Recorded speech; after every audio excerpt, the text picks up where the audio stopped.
Ooh, it sure is cold today. I wonder how much heavier the snow's gonna get. Here to see Odette? I just need to see your tickets for the preview. Perfect. Thank you. I'll hold on to your tickets. Come on in. It's freezing outside.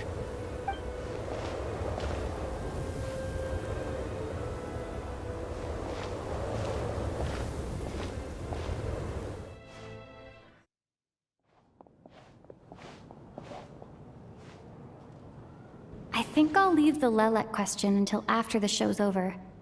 Then I'll go find Odette.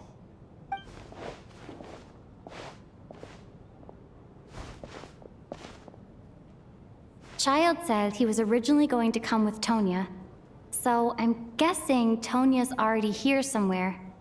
Is there anyone here who looks like a Tonya? Let's see. It's a small audience. Makes sense for a preview. But wait, I do see some familiar faces. Mr. Chuganov's back again by the looks of it. Oh, and is that Mitya? And that Fatui officer, Valeri. Guess he must be playing cat and mouse with Mitya again. Oh no, it looks like the show's starting, and I still haven't found Tonya. Never mind. I'll just have to take a seat for now and see if I can catch her afterwards.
Members of the audience, I'm a staff member here at the theater.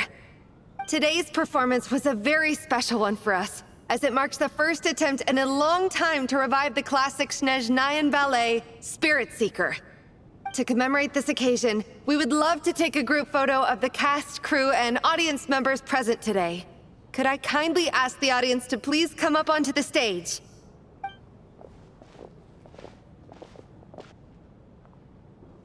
All right, everyone, huddle in a little more. Now, look at the camera. 1, 2, 3.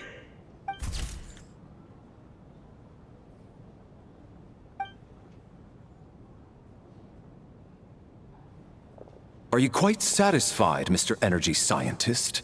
I rather hope you don't have any other escape plans to add to my workload today. What are you talking about, Sarge? This was simply my way of inviting you to watch Miss Odette's new show with me. And wasn't the performance spectacular? In the future, I heartily encourage you to take a leaf out of my book. Find some soul-nourishing pastimes to enrich your time outside of work. It was indeed a fine performance, but I must correct you on one point. This is not time outside of work. These are working hours. Working hours and non-working hours are just a social construct. Human technology can never advance if we're too rigid in our thinking, Sarge. May we leave now? Already? I mean, I was kinda hoping to soak up the atmosphere for a little longer, but... No? Okay, guess I'm pushing my luck. Didn't seem like too much to ask, but fair enough. Off we go then, Sarge. Back to the land of working hours. Lead the way. That has to be her. She's the only person in the audience around Tonya's age. Excuse me? Are you Tonya? Your brother's busy today, so I took his ticket. Don't worry about him. He's fine. Oh, okay. Sorry for the trouble. What's wrong? Are you sick? No, I'm fine. It's nothing. Maybe she caught a cold on the way here because of the weather?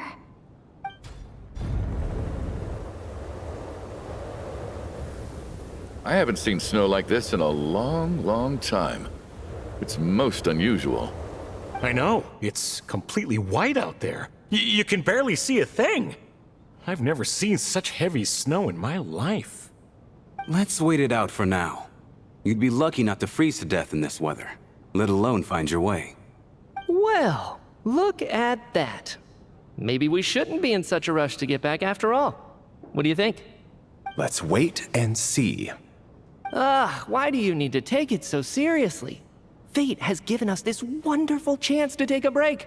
We owe it to ourselves to make the most of it. Come to think of it, there's a small inn not far from here that always keeps plenty of extra blankets on hand for guests. I know the route well. Shall I head over and borrow a few blankets? That way, anyone in a hurry can wrap up warm for the journey back. Just remember to return them next time you're over this way. Sir, there's really no need to go to all that trouble. Hey, it's no trouble at all. Wait here, I'll be right back. What a kind gentleman. Very good.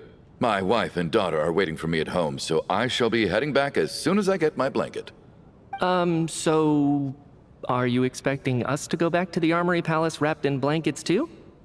Don't worry about that. I made arrangements in advance. Should I not return to the Armory Palace within 3.5 hours after Operation Showtime begins, an armed squad will be sent to collect us. They will escort us back. You are one of our key military personnel, so any weather-related risks must be eliminated. Operation Showtime? So, wait. Every single time you drag me back to work when I sneak out, it's a whole official operation? I gotta say, you've really turned this into quite a moral dilemma for me. It's snowing pretty hard out there. I think you should stay here for now. You seem a little under the weather. Sure. My brother might come pick me up in a bit anyway. Time to get to work. I should head backstage and find Odette.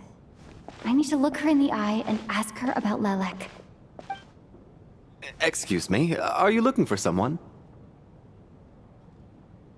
Ah, a fan, I'm guessing? Today is just a dress rehearsal, so Miss Odette won't be meeting with fans. She's taking a well-earned rest right now. Sorry, but that area is currently off limits to everyone except the cast and crew. Bad timing, I guess. Well, I might as well stick around.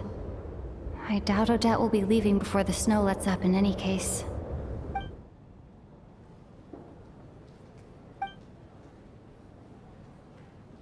What happened to the gentleman who went to fetch the blankets? How has he still not returned? I was thinking the same thing. It's still snowing very hard. Do you think something might have happened to him? Whatever the reason for his delay, I must say I hate nothing more than people who make empty promises and fail to deliver.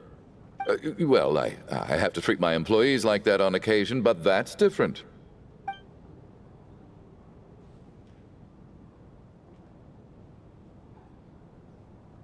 You seem anxious, Mr. Valeri. It's been nearly 4 hours since I left the armory. The army should have arrived to extract us by now. They know how much I despise tardiness and disrupted plans. There's simply no reason that they shouldn't have shown up by now, barring exceptional circumstances.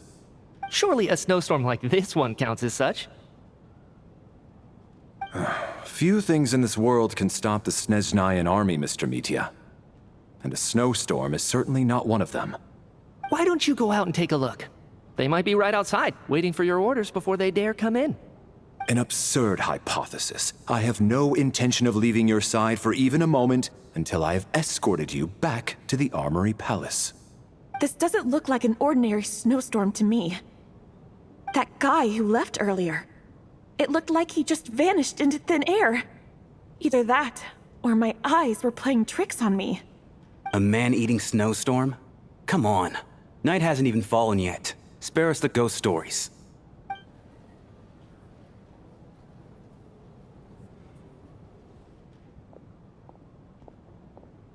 Traveler, didn't know you were coming today. How come you didn't say anything? Oh, right. I assumed you were looking for me and Vodenitsa. Odette's still backstage.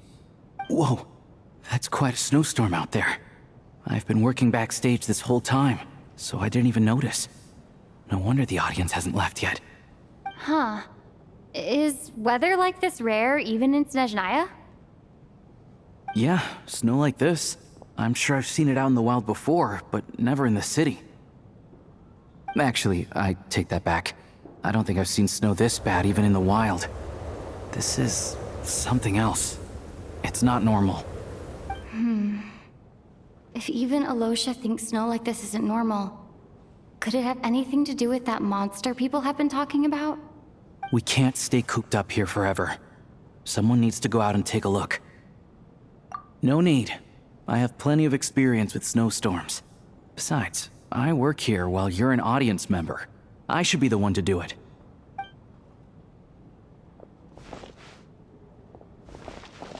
Everyone by the door.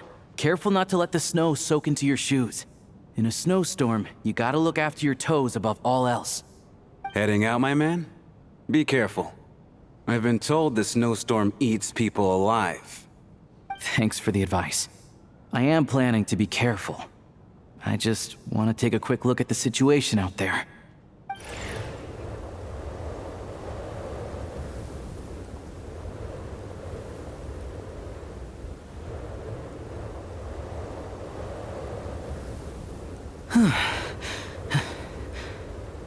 He's back! He's back! How was it? What's going on out there? Did you see any soldiers patrolling the area? Something about this storm isn't right.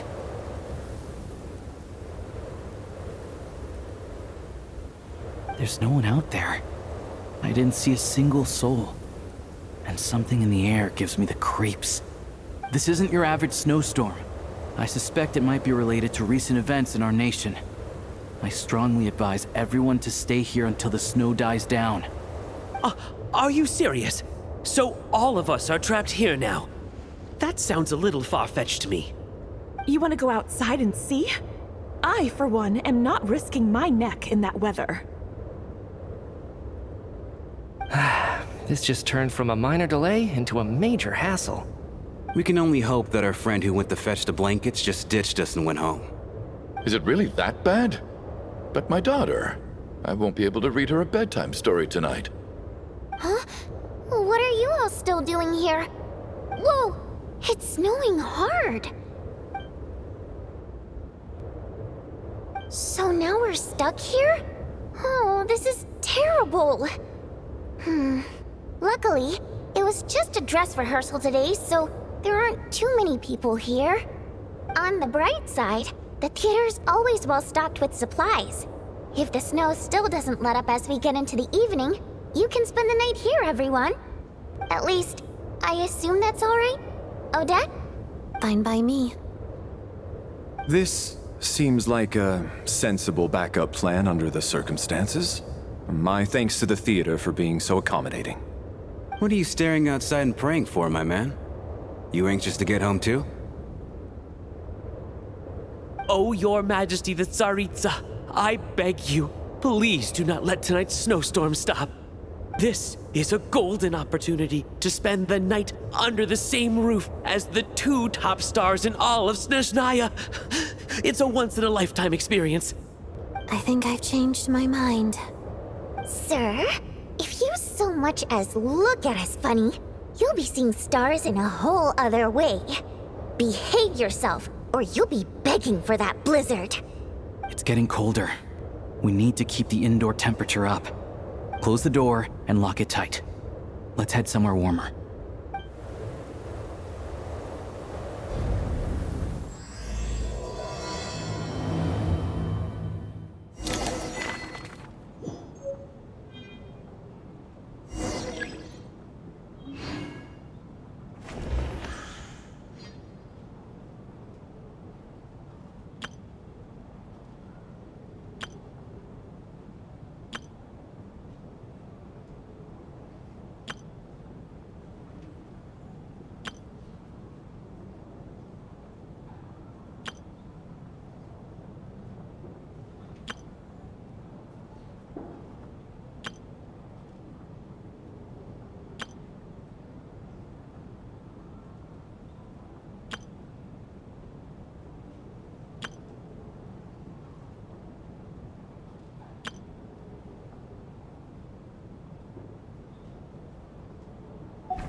And then there's the aristocrats.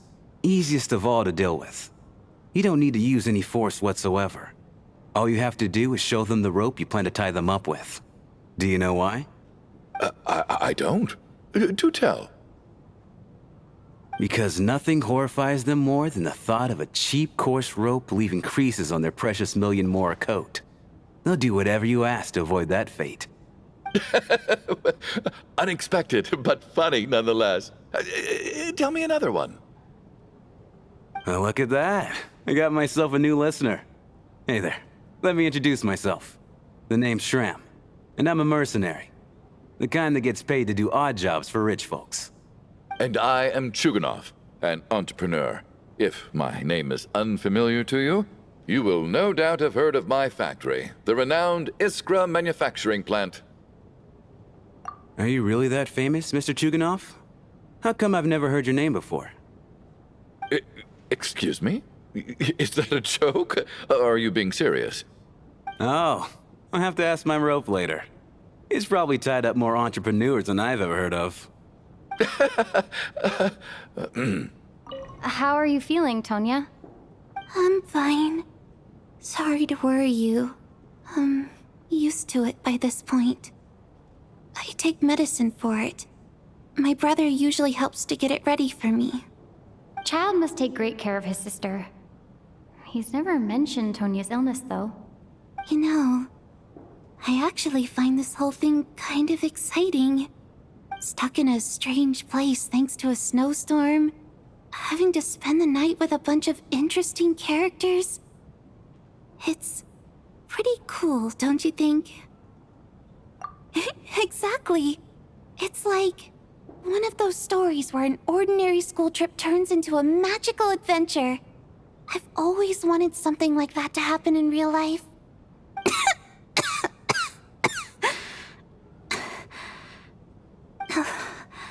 I'm fine, really. Just got a little overexcited. Look after yourself.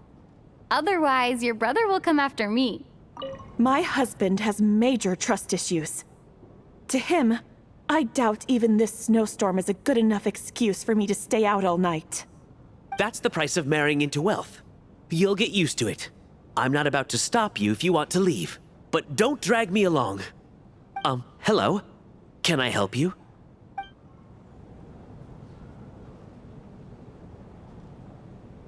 I don't think it's ever been this lively backstage before. I didn't know you were coming today. Hey, have you seen Chuganov?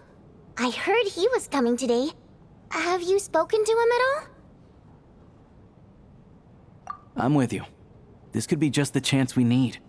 Yeah, I gotta figure out a way to coax some more intel out of him. I want to know why he suddenly changed his stance on Project Stuzha. What exactly happened before the most recent Vetcha vote? For the Rokad, or just out of personal interest? Shh! There are other people around. Don't say the R word.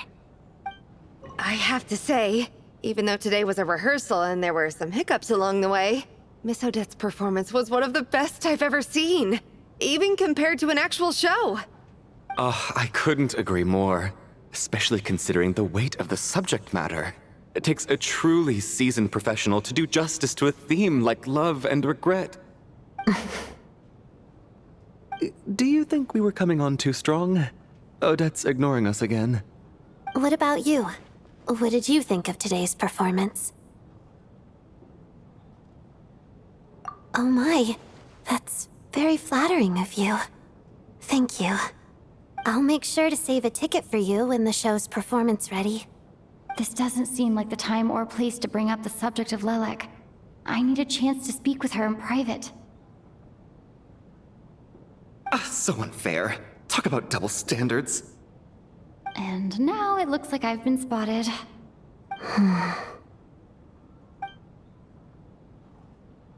You know Mitya too?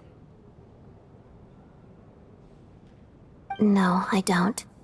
I just have a feeling that he might be dangerous. This is highly irregular. A delay of over an hour during an operation like this theoretically warrants a Harbinger-level response. I wonder what the issue is. The storm, or something else. Sarge, the day you learn to let go and just enjoy moments like this is the day you'll finally understand the meaning of life. Why, hello, ma'am. I believe you were the one sitting at a nearby table back at Podvorye Restaurant. Any friend of the theater's star performers is a friend of mine. It's a pleasure to meet you. I'm Mitya from the Energy Commission. Greetings. Major Valeri, head of the Special Assignments Battalion. Armory Palace Royal Grenadier Guards, 1st Regiment. I am here to ensure Mr. Mitya's personal safety. Please let me know if I can be of any assistance. Miss Traveler, I cannot help but notice that Miss Odette is stealing glances at me. Any idea what that could be about? I've racked my brains, but I can't think of anything I might have done to offend her. Perhaps she noticed me spacing out during her performance? So, Mr. Mitya, is your work related to Project Suja? Yes, that's right. The higher-ups in the Fatui transferred me from the Energy Commission to the Armory Palace because they wanted me to... Really? I can't even talk about that? Pretty sure it counts as part of my private life.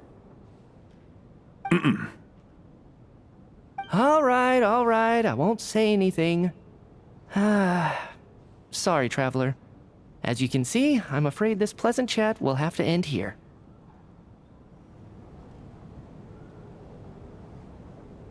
How's it looking, Alosha? No change from this afternoon.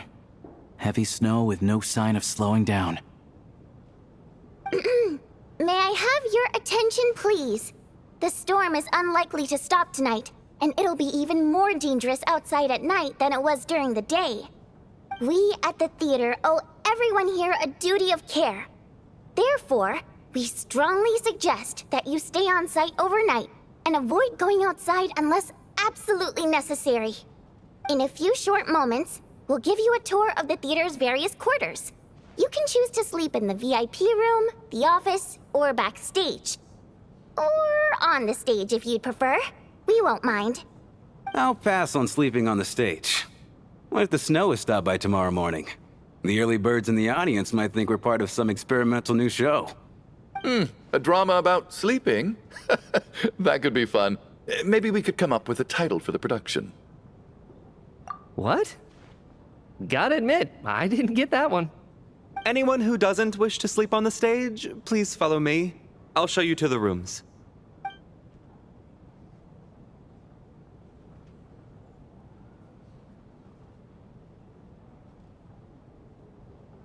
I guess I'll call it a night. Though, I feel like I won't sleep very well without Paimon here. I'm sure she'll be worried that I haven't made it back yet. But as long as she looks out the window, she'll probably realize what's holding me up. I wonder if she's feeling any better yet? At least she hasn't been getting any worse. Still, I should try and get back first thing tomorrow morning.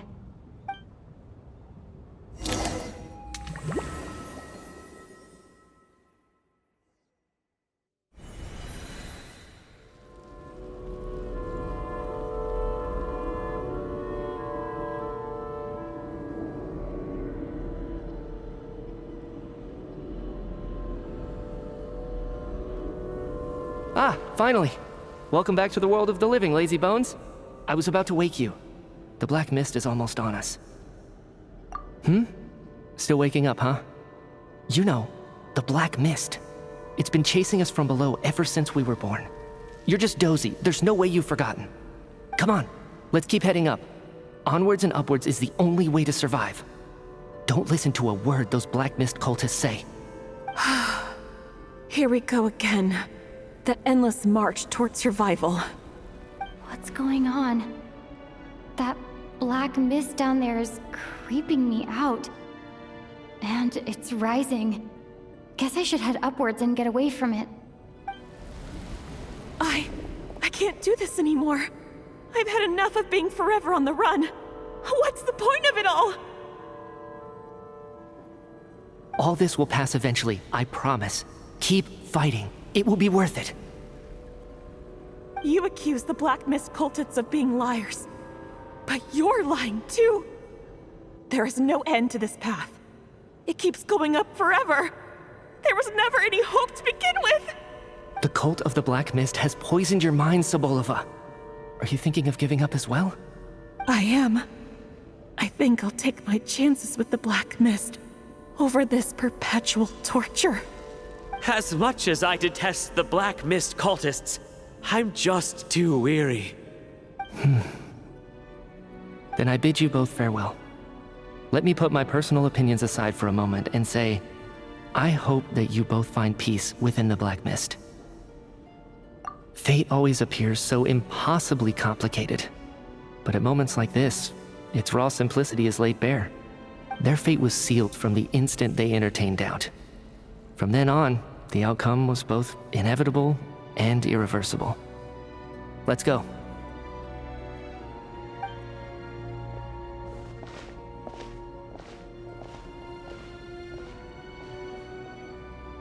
Torgov and Sobolova are gone.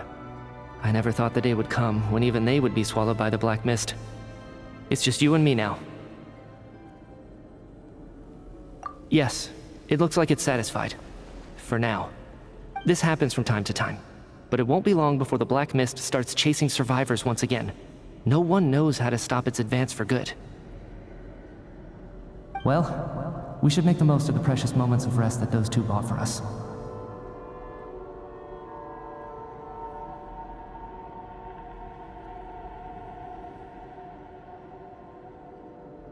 Huh? Are you really that sleepy, traveler?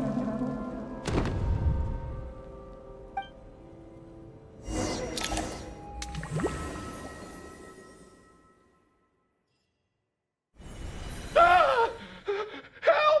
Somebody, come quick! What is it, Chuganov? What's wrong? Huh?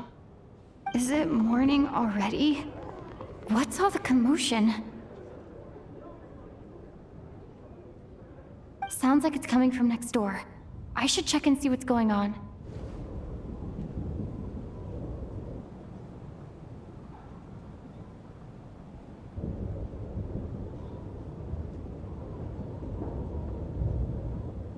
Don't look, Miss Tonya. Stay here. Okay. What happened to them?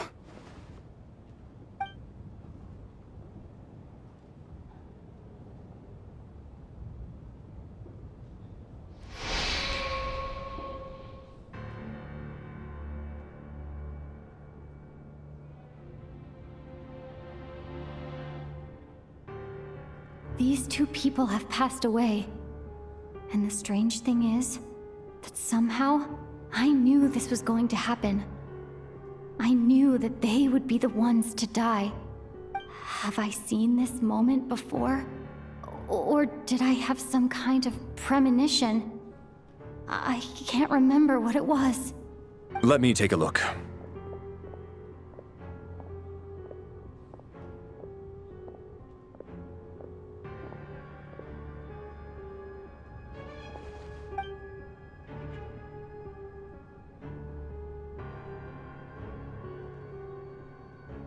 No vital signs in either of them. They're dead. The cause of death, however, remains unclear. No wounds on the bodies, no signs of a struggle, and no skin discoloration caused by the buildup of toxins. But just last night, they were chatting and joking away. This is so sudden. Could they have had pre-existing medical conditions? Even then, the odds of them both dying of sudden complications on the same night are extremely low. It's hard to believe that they died of natural causes, nor does this appear to be a suicide. Who was the first to discover the bodies? It was me. But these deaths have nothing to do with me, officer. I got up early because I wanted to see if the snow had stopped. Then I noticed that the door to this room was open, and it looked like there was a man and woman inside. I just went over to see what was going on. I had no idea they were... I can corroborate this. I was doing my morning exercises near the stage. When I saw Mr. Chuganov heading this way, I followed him. I can also confirm that I didn't see a single person approach that room before him. The snowstorm was raging all night, and it's still going now. There's no way someone could have come in from outside, correct? You mean an intruder? No, not possible. I slept by the door last night as a precaution. There's no way I wouldn't have noticed if anyone had tried to open it. Everyone, split into pairs and search the theater for anyone in hiding or any signs of suspicious activity. I'll follow up with a full search of my own shortly. Go. There is no time to waste.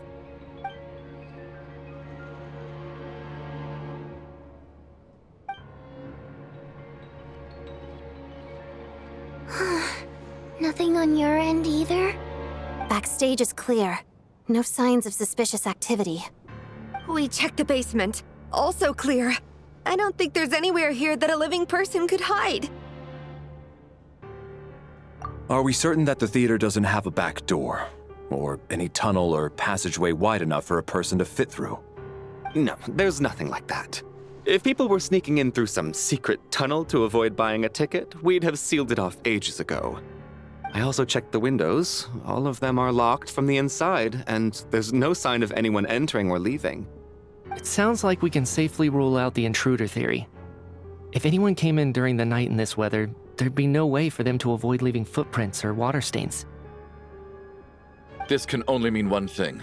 It's like one of those murder mysteries you see in novels and plays, isn't it? The ones where the killer is one of us. We can't quite jump to that conclusion just yet. Could he be right? It's hard to imagine something like that happening in real life. Set in a theater during a snowstorm, a murder takes place and the killer is among us. It's such a classic trope that it seems unbelievable.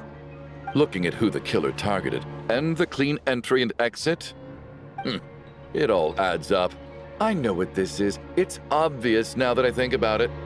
What is? What have you figured out? Both victims were wealthy, well-known local merchants.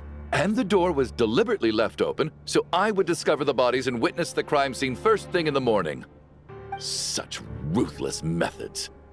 This was your doing, wasn't it, Lelik? Lelik? You mean Lelik is among us? And he's the killer? Lelik.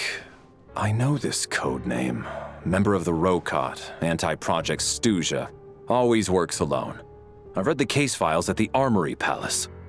Walk me through your reasoning, Mr. Chuganov. What do you know about Lelik?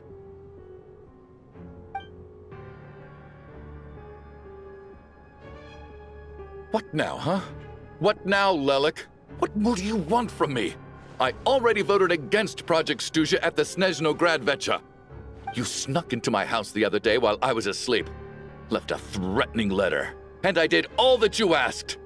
But Project Snezhnaya cannot be so easily shaken. Not with the rooster in charge.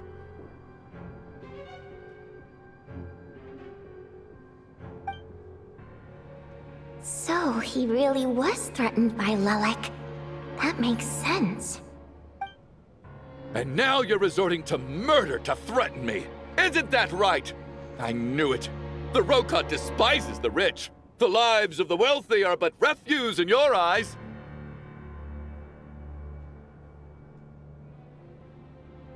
Show yourself! Which one of you is Lelik, Tell me! I'll do whatever you want! Just stop playing these mind games!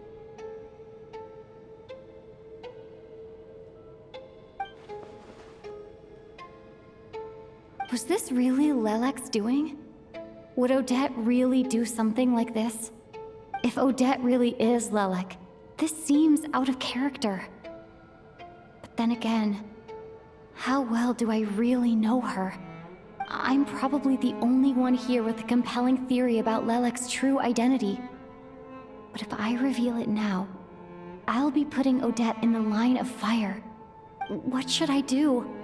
I don't think it's likely that Lelik killed anyone. At least from the stories I've heard, he's never killed anyone before. And his name has never come up in connection with any murder cases. Besides, even if Lelik did want to threaten you, why resort to such an extreme and roundabout method? It's not his style at all. Vodyanitsa doesn't know that Lelik might be Odette. but her assessment is pretty much identical to mine. Miss Vodianitsa, why do you suddenly feel the need to speak in Lelik's defense? Defense? Oh, no, it's just... I'm worried that we're jumping to conclusions here, so I wanted to share my point of view. Also, I don't think the Rokot is as bad as you're making it out to be. Well, if you think I'm so wrong, what's your theory then, Why don't you tell us who the killer is? The case is still evolving, Mr. Chuganov. Please do not prevent others from expressing their opinions so early on in the discussion. Even so, there's no denying that the recent threat received by Mr. Chuganov may well be an important clue. So there's still a good chance that Lelik is right here among us. I can't do this anymore. I don't care if it's still snowing outside. I have to get out of here.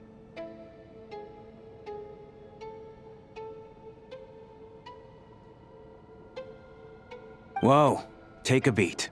We all know it's far too dangerous out there. Even the soldiers couldn't get to us. Go out that door, and you might not live to tell the tale. And whoever this Lelik is, they're surely not going to murder anyone in broad daylight. Be sensible, my man. You're safer inside. As much as I regret having to say this, I'd like everyone to cooperate and refrain from exiting the premises until further notice. Because as things stand, every one of us is now a suspect. Unless anyone has further information to share, let's adjourn for now. Feel free to keep searching for clues, but make sure you don't go off alone. You're right, that was my bad. It was a knee-jerk reaction. I didn't think it through. Luckily, no one suspected my identity. Oh, phew, it's just you. I thought someone was eavesdropping. Since Vodianitsa and I were on the same page earlier, I think I should share my thoughts with the Rokot members first.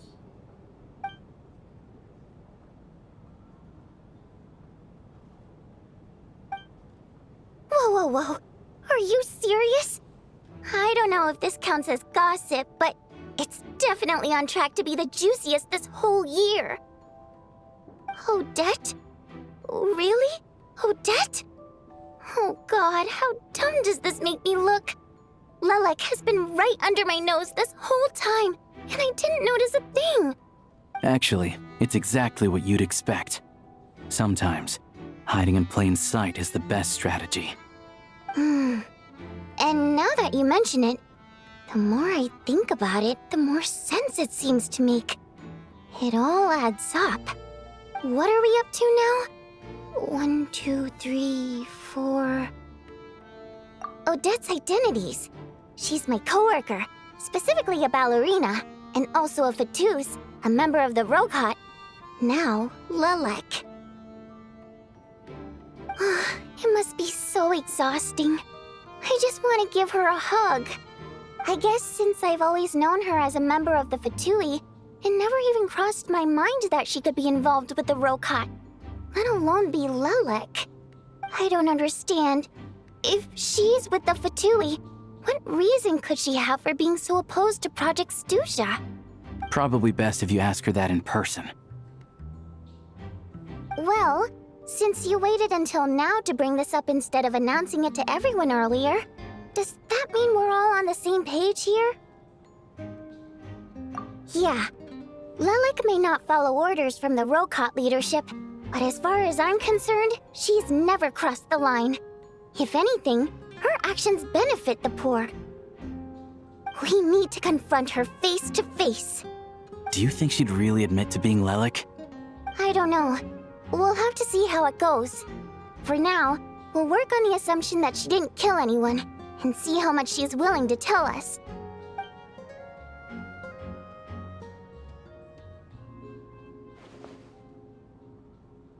Now's her chance. Odette's alone. Let's go. Hey, Odette. What is it, you guys? Shh. Keep your voice down. We need to talk. So, you're Lelik, aren't you? All right, fine. You don't have to say anything or explain yourself. Just hear me out first. None of us believes you kill innocent people. Whoever murdered those 2 people last night, it wasn't you. The Traveler was the first to figure out your identity, but she kept quiet during the discussion just now. Still, it's clear where the group consensus is heading. Everyone believes Lelik is the culprit. If your identity is exposed, you'll be in a really bad spot. We're your colleagues, and we know what kind of person you are. I don't want anything bad to happen to you. So, can you clue us in? Tell us everything. The more we know, the more easily we'll be able to cover for you.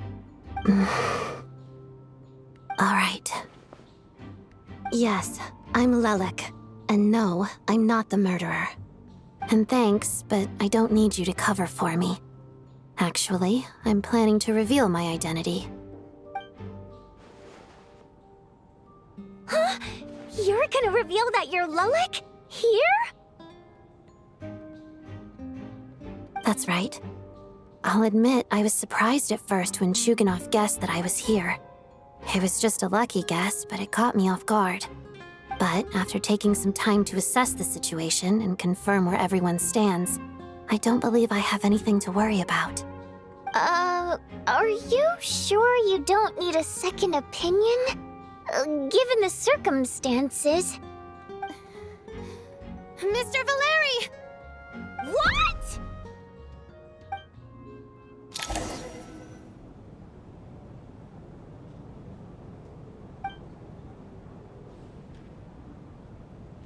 So... Odette is Lelik? I don't know what game you're playing, but you've got a lot of nerve. It's just one identity. So what if it's exposed? I can disappear and adopt a new identity anytime I please. I made my peace with this when I chose to become Lelik. But more importantly, I promise I am not the murderer, which means that someone else is.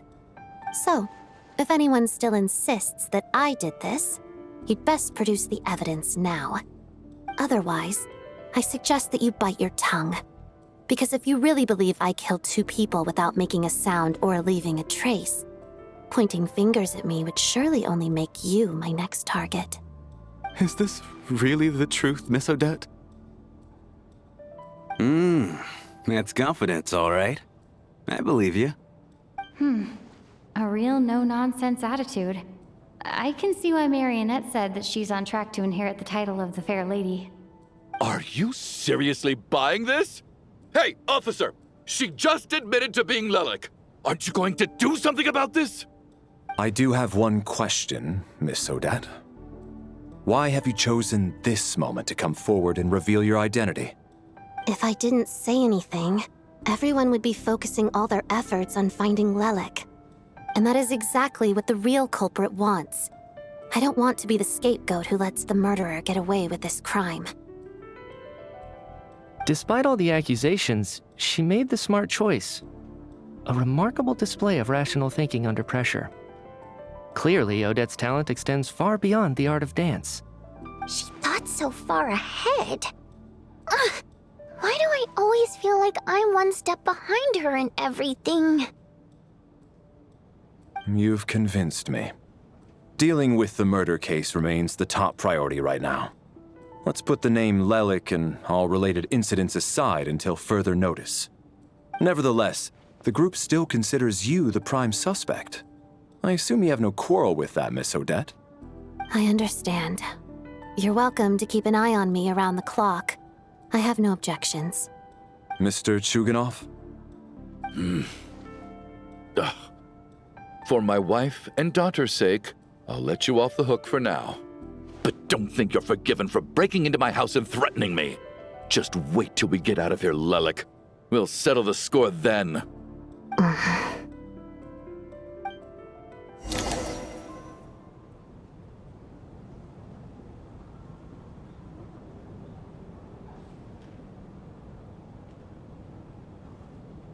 Good work, Lelik guard team.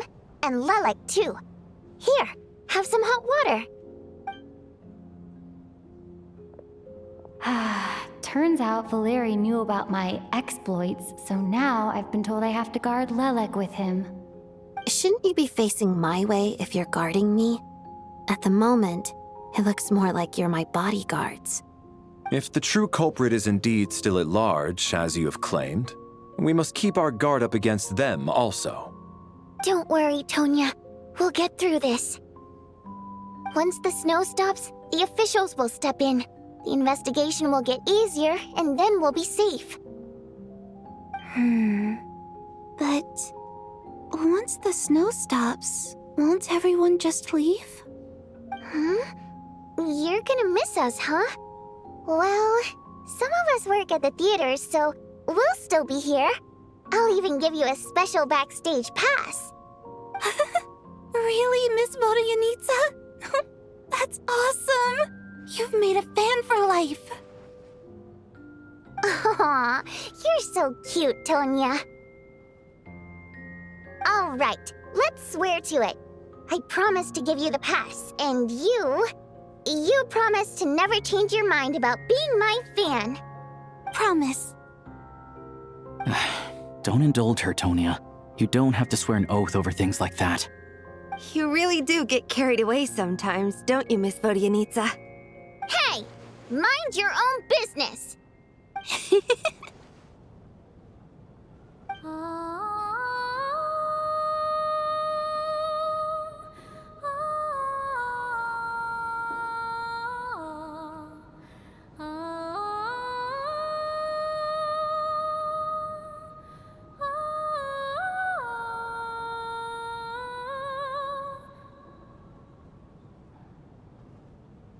Don't be nervous, Miss Water Imp.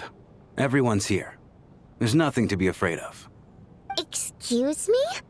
Do I look nervous? Don't be ridiculous.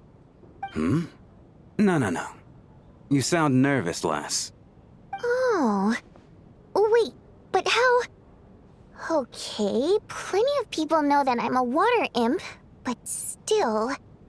How come you understand our primary mode of expression? Primary mode of expression. I've not come across that concept before. Do enlighten me, Vodyanitsa. Well, it's just... We water imps tend to communicate our emotions to each other by singing, rather than facial expressions. The emotions we convey through song take precedence over our facial expressions. So, we think of it as our primary mode of expression. I'm impressed, Shram. I didn't take you for a man of culture, but you're clearly rather learned. It's not about being cultured or not. The thing is, this mode of expression can usually only be understood by other water imps. It's not a simple case of a song sounding happy or sad. And yet, you're clearly human, Mr. Shram. It's really not the big deal you're making it out to be. I think I just have a knack for it. Plus, I have a... very close friend who's a water imp. A delightful lady. But keep that a secret. Anyway, we spent so much time together that before I knew it, I noticed I could understand her expressions. Oh, I guess that makes sense. Still, the fact that you have a water imp friend is even more surprising. I'd better watch what I'm singing when I'm around you from now on. Hey, what are you implying? You're not secretly insulting the audience in your songs, are you? Heavens! Why would I do a thing like that? It's getting late. We should discuss our sleeping arrangements for tonight. To guard against the killer, someone needs to keep watch. I suggest that we don't sleep in separate quarters tonight. It will be safer if we all stay together. As long as someone keeps an eye on Lelek, I'm quite sure we won't have any trouble. Are you saying that you wish to bet your life on Miss Odette being the killer? Nonsense. Of course not. Then I propose the following arrangement for tonight. The Traveler, Odette, and I will form the Night Watch. We'll sleep in shifts, but two of us must be awake at any given time. An excellent idea. This allows us to handle the Night Watch while also keeping an eye on Lelek. Meanwhile, the rule of taking shifts in pairs resolves the other issue. Namely that we can't necessarily trust the Traveler or Valeri either. I expect that plan took you quite some time to come up with, didn't it? Actually, our field combat manual outlines a similar approach. Although the scenario there involves guarding prisoners overnight during field operations. That being said, I must clarify that I harbor no disrespect towards you personally, Miss Odette. In fact, Lelik's numerous covert operations make fine textbook examples for military agents. I care less about respect and more about the fact that you just robbed me of 2/3 of my sleep tonight. I'm calling dibs on being the first to rest. Good night.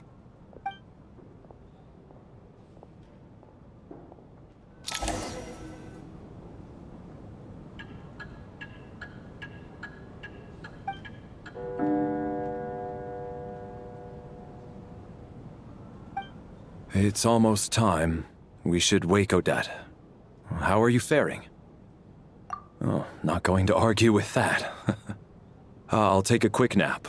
If you start to feel sleepy, wake me up anytime.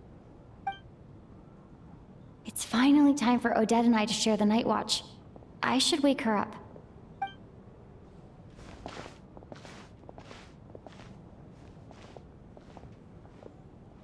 I came here to get information from her in the first place.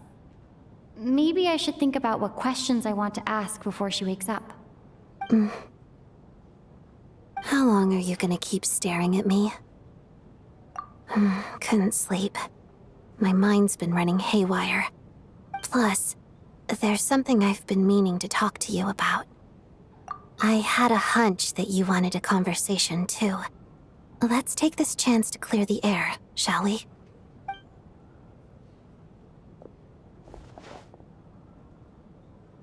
I just had a simple question for you, really. It's, Rosaline. In her final moments, did she have any last words or anything? I see. Well, that was all. I have no other questions.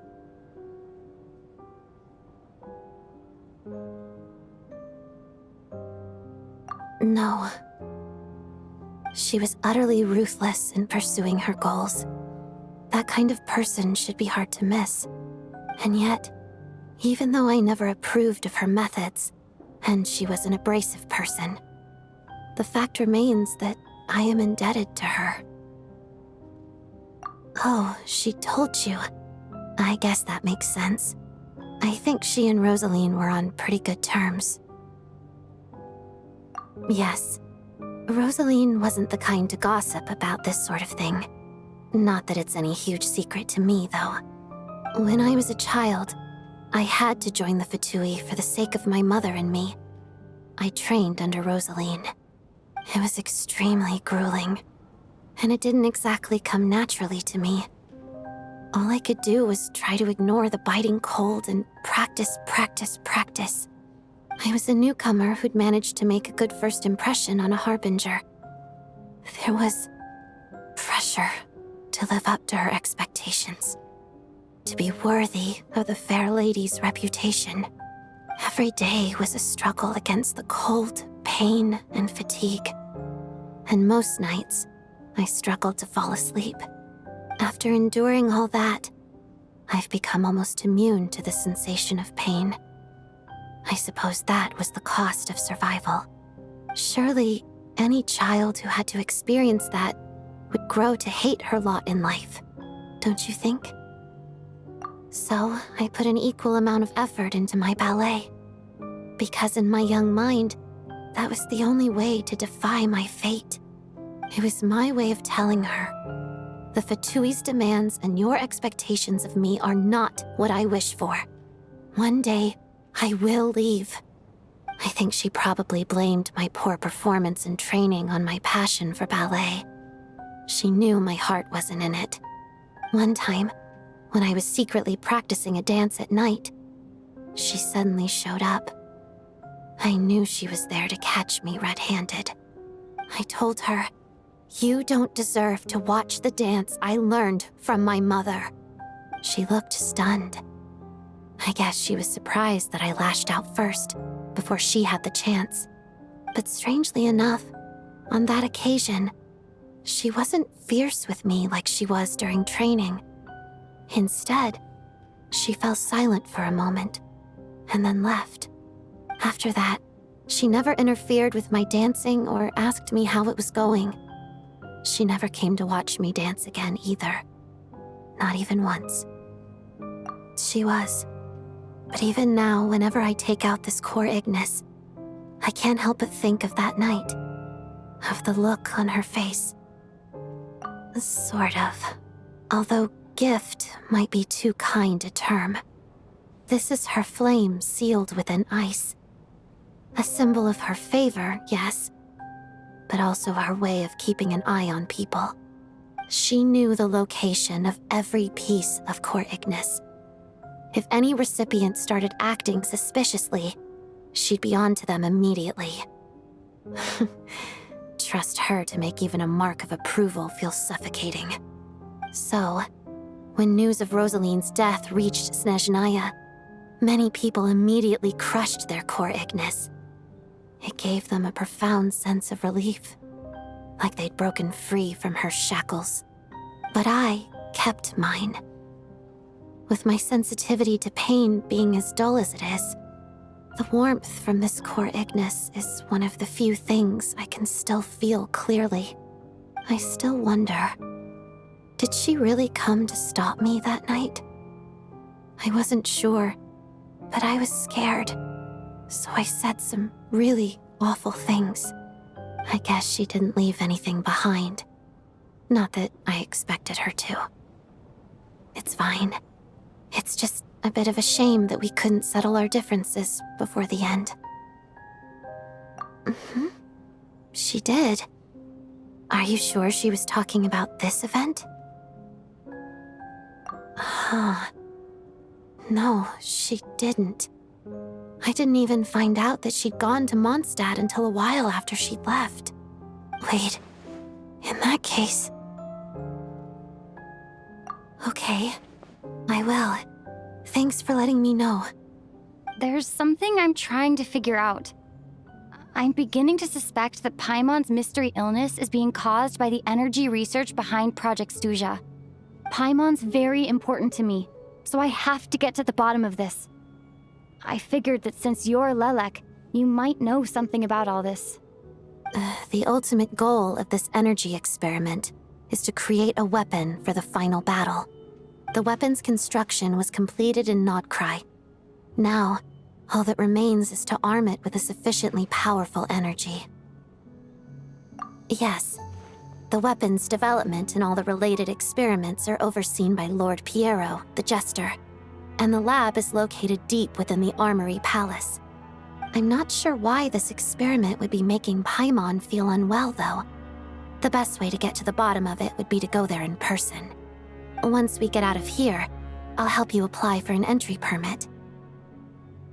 And I'm hardly the organization's proudest member, as you know. You answered my question about Rosaline. I want to do you a favor in return. It's that simple.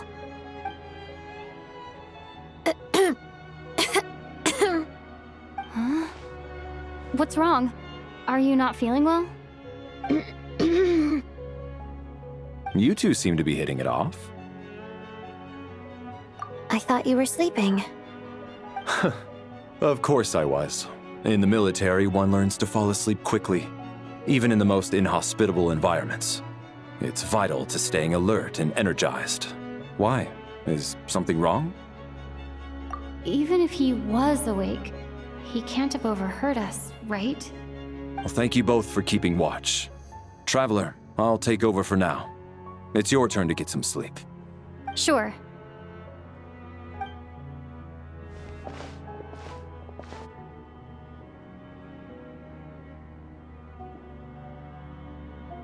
This is our second night here, but at least I found out a little more about Paimon's condition. I hope she's been sleeping well the past couple of days. Huh.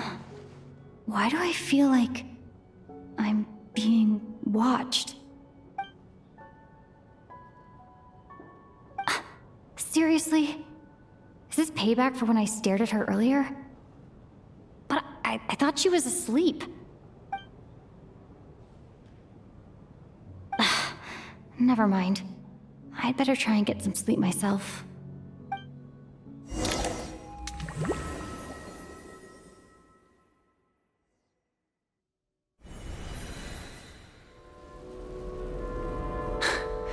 Hey, what are you spacing out for? Are you reaching your limit too? How long have we been walking for? Do you remember? Time's lost all meaning. Ever since we noticed that thing above our heads. What was it called again? A star key? Or key star? Anyway, the person who named it was swallowed by the black mist. Whatever it's called, ever since we noticed it, we've been walking up and up, hoping that as long as we reach it, we can find a way out of this place. But it seems like no matter how far we walk, we never get any closer. Well, we've come this far. You never know. Maybe we're almost there? Come on, enough moping. Let's go. The black mist is catching up.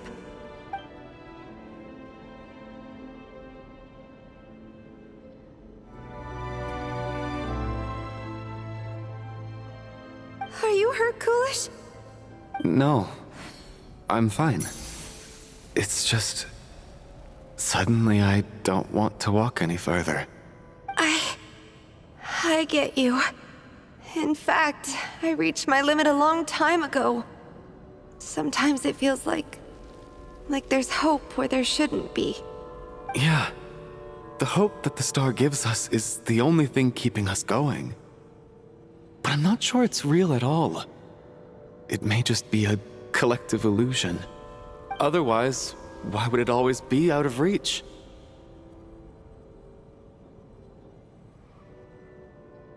We know you mean well, but you're only saying that to try and encourage us to keep going, aren't you?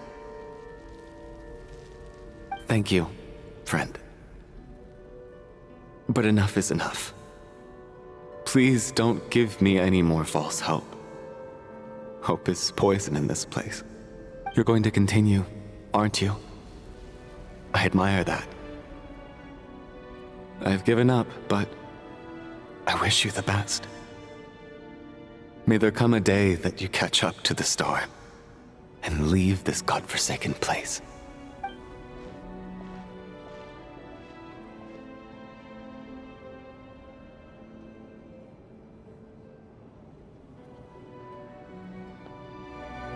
Congratulations.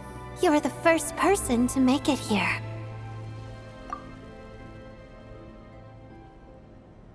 I'm the star's envoy. The black mist has stopped rising. Its hunger is satisfied for now, having devoured your two companions. This is a good opportunity. I'll let you get some rest before we continue. What do you mean, leave? The star represents the starting point. It's the waypoint for the beginning. Congratulations on reaching the starting point. Once you are ready, we will head out and walk upwards. I will be right by your side the whole way.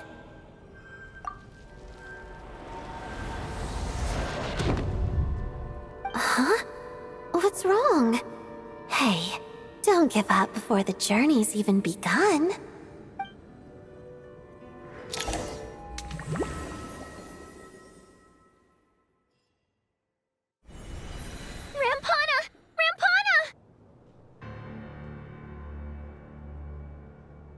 Is that Vodyanitsa's voice? What happened? Coolish, wake up! Please wake up!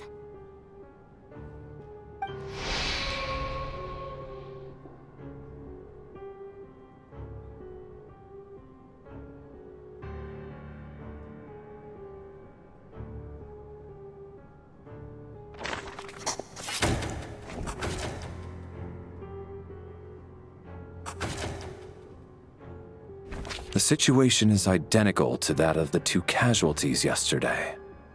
We cannot ascertain the cause of death. At least there are some elements that we can rule out this time.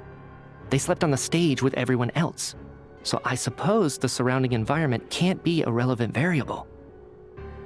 Rampana. Coolish. Weren't some of us keeping watch last night? 3 of us, in fact. How could you not notice something was wrong? I'm as confused as you are. Certainly nothing unusual happened on my watch. Likewise, and from what I've observed so far, both Miss Odette and the Traveler can be trusted. To be honest, I didn't get a wink of sleep last night. I couldn't help but think I was the target, so I just laid there with my eyes closed. I heard the Traveler and Lelik chatting, but otherwise I don't recall hearing any commotion during the night. Me too. I didn't want to wake everyone up, so I was concentrating hard, trying not to cough. I hardly slept at all. If anything had happened, I'm sure I would have noticed. Then, what could possibly be causing this? Once was bad enough. I can't believe it happened again. I worked closely with Rampana and Coolish for so long. I never imagined that one day they'd... And on this stage of all places... Vodianitsa... 4 victims in just 2 days, and we still don't have a single lead. I need to get to the bottom of this as soon as possible. And above all, keep Tonya safe. I'd never be able to look Child in the eye again otherwise. Still snowing? Yes, I just checked. Still no sign of anyone outside either. So we only have ourselves to rely on. If you ask me, this killer can clearly strike whenever they please. The Night Watch was a useless endeavor from the start. Lelik must be an expert in poisoning. Clearly she used some poison that can't be detected on the corpse. Here we go again. Listen, I was already thinking to myself last night, was Lelik's reason for revealing her identity the real story? Well, now I have my answer. It most certainly was not. She's been playing us for fools. You get off on this, don't you? Revealing your identity, only to carry on with your killing spree? That's a hideous thought. One that only a hideous mind like yours could dream up. How dare you? That's enough! Yesterday, you named Lelik as a suspect because the victims were both wealthy merchants.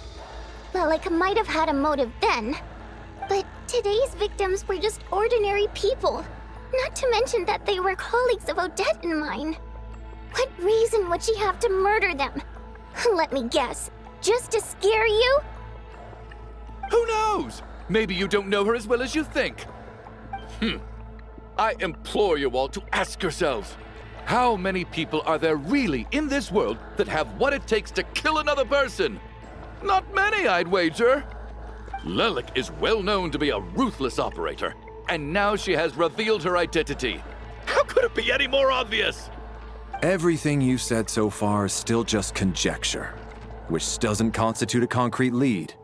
You need to back up your claims with some evidence. How can you defend her, officer? What did she say to you while you were on Night Watch?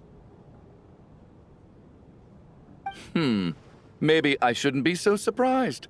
You military types are always colluding with criminals to target the rich.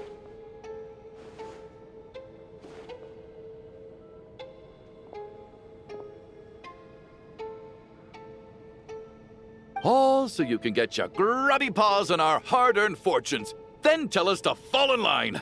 The Fatui, the Druzhna, and the Rokot. Thugs, the lot of you!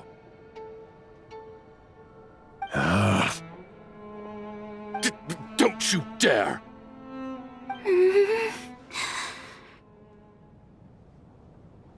Sir, but... You were the one who told us not to stop other people from expressing their opinions yesterday. 4 people have already died. Only yesterday I was chatting with Mr. Coolish. Then we woke up in the morning and he's... Turning against one another is the last thing we should be doing right now. Little girl. Even Even if Mr. Chuganov is a puffed-up, pig-headed windbag who doesn't have a clue what he's talking about, he's still one of the victims here, isn't he?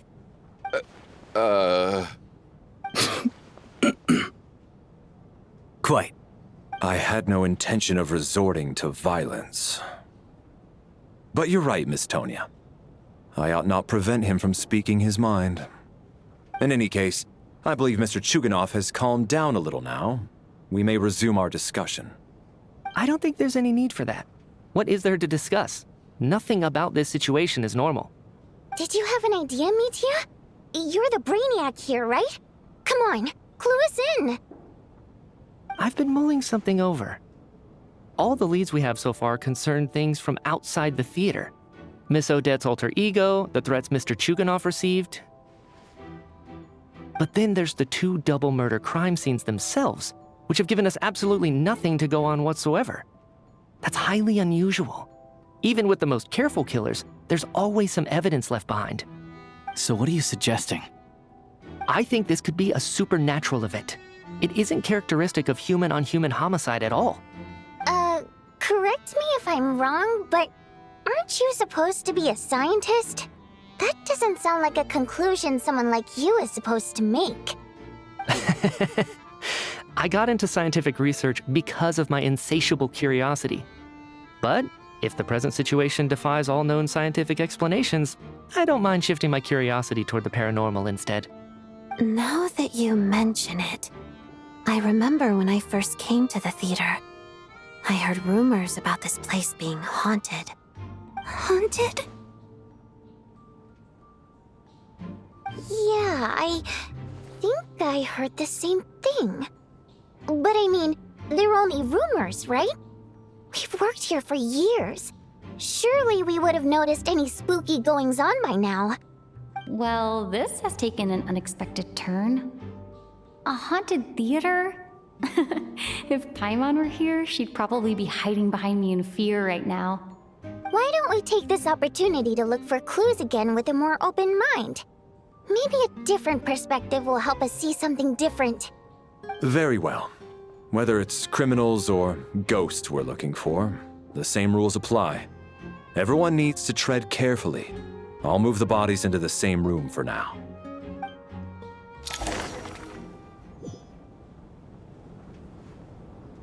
Valeri, come take a look at this.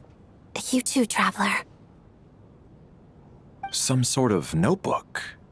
What is it for? It's the on-duty logbook for the theater. Kulish was the main person to use it. He mostly used it to record any unusual incidents during a show, audience numbers, exit times, and so on. Yes, he'd always have this logbook with him when he checked tickets at the entrance. This should confirm a lot of key details about the recent show. So, you find anything unusual? Yes. The number of people. I've checked and double-checked, but the numbers just don't match what's recorded in the logbook. Apparently, we have an extra person among us. Are we certain that logbook is accurate? Could someone have sneaked in without buying a ticket or something? Unlikely. Kulish took his duties very seriously. I've rarely seen any errors in his work. Not to mention that this was a dress rehearsal, meaning smaller audience numbers and tighter ticket restrictions than usual. Everything would have been well within his control. We no longer have our tickets with us, do we? They got collected on entry. I assume there's no way we can check them again. Unfortunately not. The theater recycles tickets. Once people are in the door, they don't tend to leave until the show ends, so we collect the tickets at the point of entry. Still, I'm inclined to believe that this discrepancy in the head count is significant somehow. Did an extra person just materialize out of thin air? Tonya? Did you find anything? Not yet. Still looking. So... Are we supposed to be looking for something paranormal? I think I'd prefer teaming up with you than looking around on my own. This looks like somebody's notebook. Shall we read it together?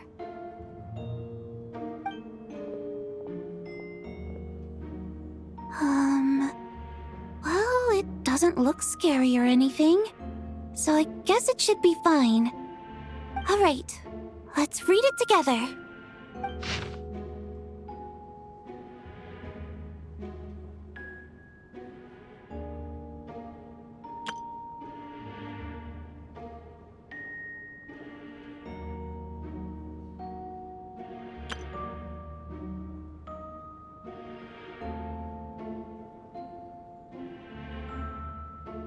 Huh.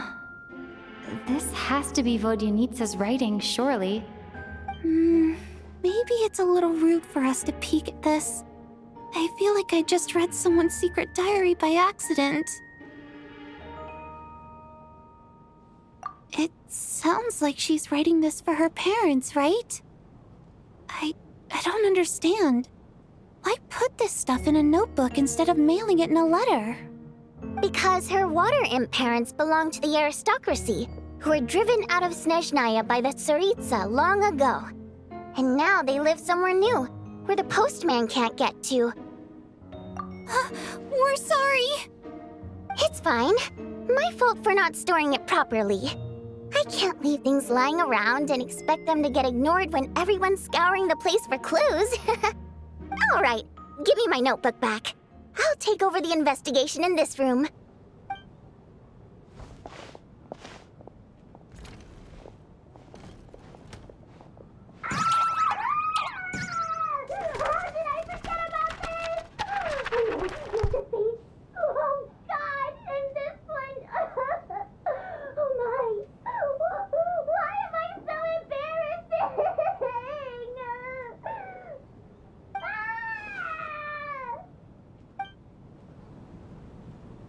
Ah, Traveler. Since you're here, come take a look at this. Alosha found it.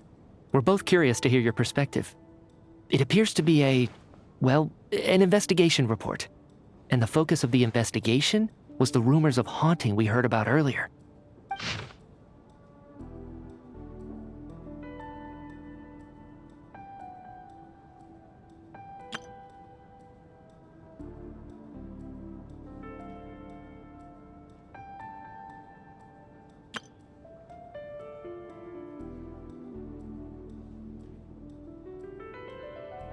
An investigation report, huh? Looks quite old. Huh. This person's name looks to be of Sumeru origin to me. Was the investigator from Sumeru? The theater manager must have hired an investigator once specifically to look into this issue. But it doesn't look like anyone ever looked at the report. Presumably, the manager wanted to know if the supposed haunting was dangerous, while also being fearful of word getting out in case it affected the theater's business. Anyway, the bottom line is, the haunting is actually real after all. It's caused by an obstruction in the ley lines. Is there any chance this is the key to finally making some progress with the murder cases? Ley line problems are pretty unexceptional to me by this point. And while it certainly offers an explanation for the ghosts, it's hard to imagine what connection it could have to these two murder cases. Some of the language that appears at the very end of the report caught my eye. Angel civilization, ley line renovation? My area of research doesn't touch on any of that, so it's completely outside of my wheelhouse. Huh? A piece of paper just fell out from the report. It landed right by your feet.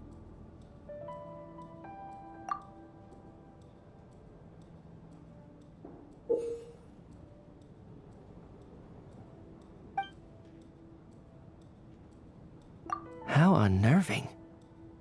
It was tucked inside the report, so it must be a note left by the author. Death is near. Is that supposed to be what's going on here? With us, in the theater? But if so, how did the author foresee it? Could he predict the future somehow? Maybe things are more complicated than we thought. No, wait a second. If we take the report and the note at face value, they completely contradict one another. The report definitively concludes that the hauntings in the theater are harmless and cannot affect the real world. But the note seems to be warning of potential danger. The question is, what exactly does the note mean by death?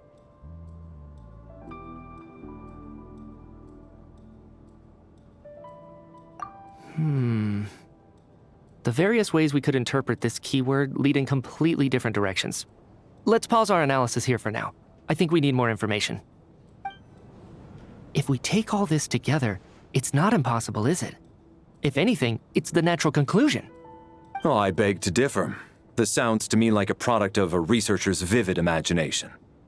And perhaps it's because I'm still viewing this through the lens of a typical murder investigation. But still, I'm struggling to be persuaded by your theory. Does it really sound that far-fetched? All right, well, let's treat that as speculation for now. I do agree with what you've said, so let's go with your idea for now. Good. Okay, now that we finally have some meaningful leads, I think it's time to reconvene. Let's get the others.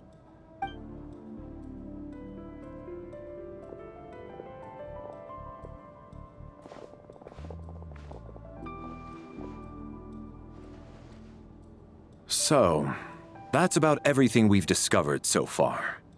I'll share my theory first. Based on what we've learned from the logbook, I believe the extra person among us is most likely the killer. If the killer had simply bought a ticket, it would have greatly increased the risk of their identity being exposed. I expect he or she either hid in the theater ahead of time, or found a way to slip past the ticket inspection. They then blended in with the group and waited for an opportunity to strike. What about the note found in the investigation report? Any thoughts on how that fits in? The killer may have simply planted it there as some sort of sick joke. I've seen my fair share of psychopathic killers. They love playing cryptic mind games. So, it has nothing to do with the haunting of the theater after all. This theory makes sense to me. If we have an audience member unaccounted for, chances are they didn't come here to watch the show. Could it really be that simple? So, in other words, all we have to do is find out who got in here without a ticket, and all our problems will be solved? Then let me make one thing clear. All the theater staff should be well aware that I came here for the rehearsal legitimately, yes? There's no way I'm the one who didn't have a ticket. It's true.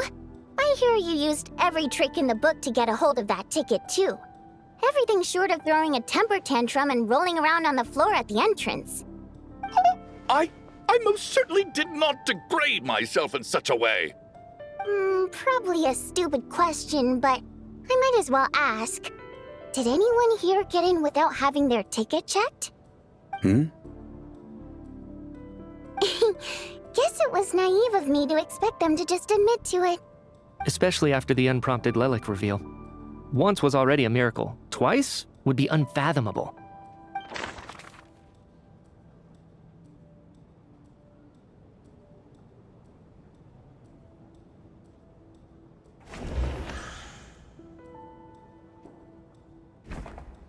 I don't believe any of us here knew Shram before all this. If no one can verify Shram's identity...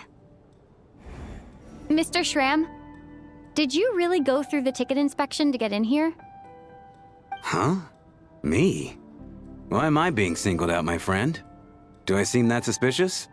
It's not that you stand out as suspicious, more that everyone else has been ruled out as trustworthy. Okay. Well, we spent the best part of 2 days together now, so I'm sure you can all tell what kind of person I am. I'm a true gentleman. I never dream of doing something like sneaking to the theater without a ticket. Yeah, I have no doubt that you're a good person. But the problem is, none of us here actually know you, so no one can say for sure that you are who you claim to be. Although, actually, what was it you said last night? Yeah, you're friends with that water imp, which is why you understand our primary mode of expression. Last time I checked, there were barely any of us remaining in Snezhnaya, since most of the water imps left. Could you tell me a little bit more about your friend? There's a good chance I actually know her. And I suppose it's also kind of a way for everyone else to get to know you a little better.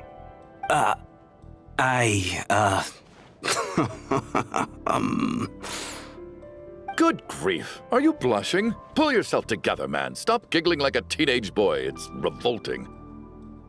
Hey, revolting is a little strong. All right, fine. I'll admit it.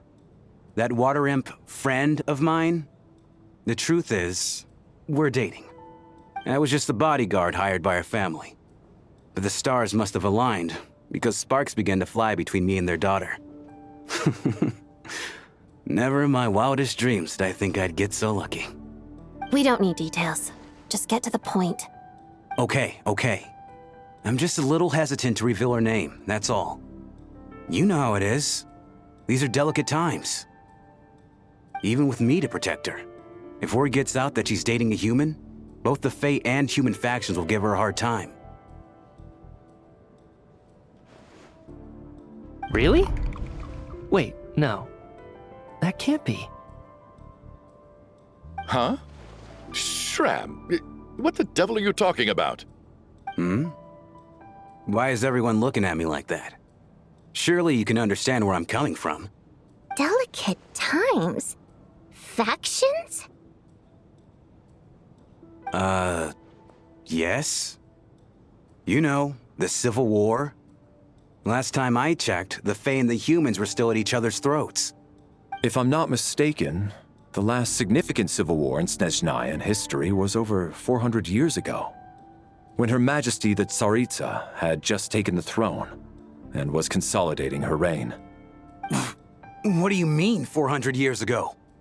What's going on here? Is Shram from the past? All right, Mr. Mitya, you win this round. As far-fetched as it is, it appears that your theory may be correct. I'm just as amazed as you are. I didn't even believe it myself, to be honest. Is someone going to explain what's going on here? From the look on your face, you figured it out too, haven't you, Traveler?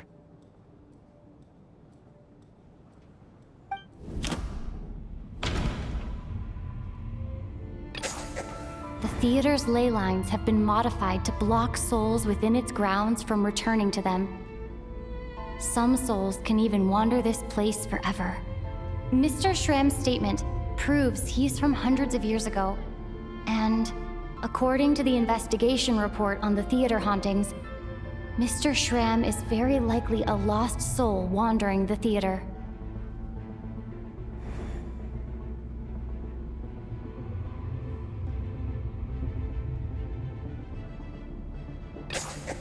For some unknown reason, the soul that has been wandering the theater due to the leyline issues has joined our group and blended in.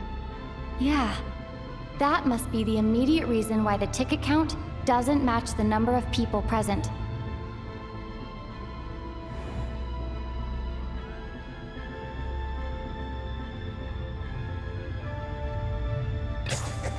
The contents of the investigation report have been verified.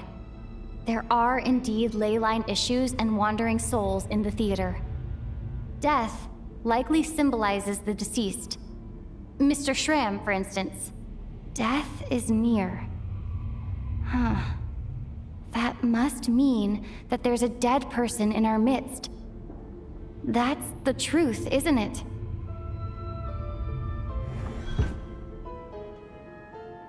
Yeah, the logic is clear now. The investigation report said that there would be souls stuck wandering around the theater because the ley lines were cut off. Mr. Shram must be one such soul who died in the theater a long time ago. In which case, that also makes him our extra person. So when the note said death is near, it must have been referring to death as in the deceased, people who died a long time ago. Someone who died a long time ago. In short, there's a dead person among us. The extra person we've been searching for is a ghost from the past. You mean I'm a ghost? No. Don't make jokes like that, my man. There must be some mistake. But even if I was dead, I know for a fact I didn't kill anyone these past 2 nights. Yeah, even if all that's true, the report also said the souls inside the theater can't affect reality, right? They're harmless. Then what if the problem isn't the souls at all, but the ley lines themselves? The ley lines have a powerful ability to attract and devour souls. Let's say that the ley lines are like a black hole, constantly seeking to engulf souls. But the souls that don't want to return are trying to avoid being sucked in. Huh. Why does this analogy sound so familiar? What happens when the black hole can't achieve its goal? I'm only speculating here, but what if it ended up swallowing innocent souls by mistake? Or intentionally taking other souls to compensate? That could explain why we weren't able to determine a cause of death. If you're right, and their souls were devoured by the ley lines, it does make some sense. It does seem to explain a lot of the things we couldn't make sense of. Does that mean it's true? Except there's no concrete evidence. Mitya is relying on a lot of logical leaps. Still, it seems like the best explanation we have under the circumstances. All right, so how could Shram not know that he's dead? Seems a little unlikely that he hasn't noticed anything unusual even after several days interacting with us. On the contrary, it's perfectly normal for a soul to wander the theater for centuries without questioning their existence or reason for being there. It's simply what's natural for them.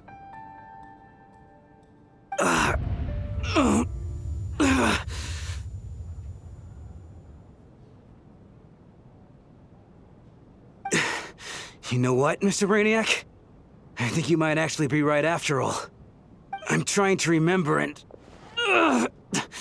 even though my head feels like it's going to explode, I think...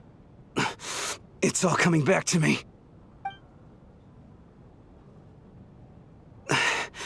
I was the one who didn't want to remember my own death, so I forced myself to forget.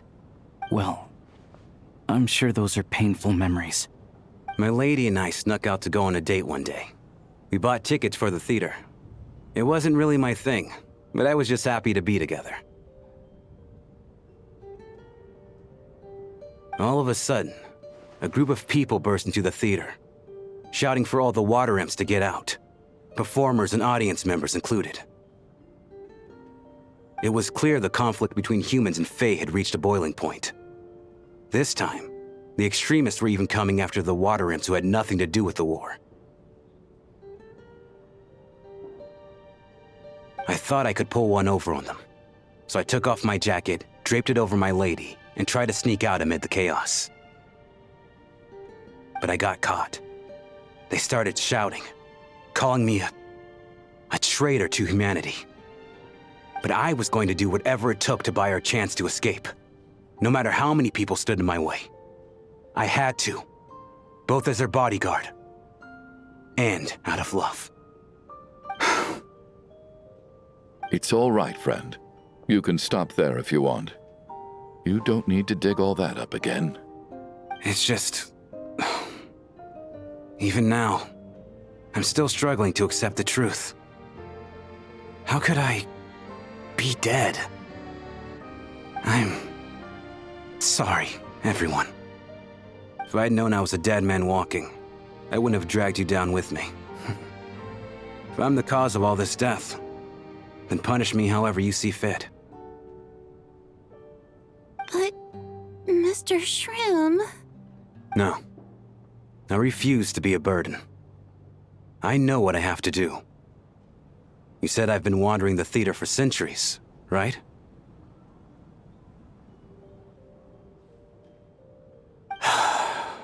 I guess it's high time I got a breath of fresh air. Out there, I mean. I'll leave this place and take all this death with me. Go out on my own terms. Mr. Shram, I'm sure we can figure out a different course of action. My good sir, we both know I'm not supposed to be here. I should have accepted my death long ago. One way or another, this has to end. Unless you're saying this goes against another one of your military principles somehow. No, I'm speaking on a personal level this time. Let it go, man. Oh, wait. One last thing. Miss Waterimp. My lover. Her name was Litia. Litia Ozarova. Do you know what happened to her? Ozarova. Auntie Ozarova! That's what we all called her. I remember her as a very kind elder. She had a bunch of kids, too. I'm so glad she survived. And she had lots of kids? Good. That's... good. I could hardly expect her to stay single just because of what happened to me, right? As long as she went on to be happy, that's all that matters. Besides, I'm dead. My soul has been wandering around here for so long because I was worried about her. But now, I can go without regret. There's no need to see me off, my friends. I've enjoyed our time together over these past few days. Perhaps we'll meet again in the next life.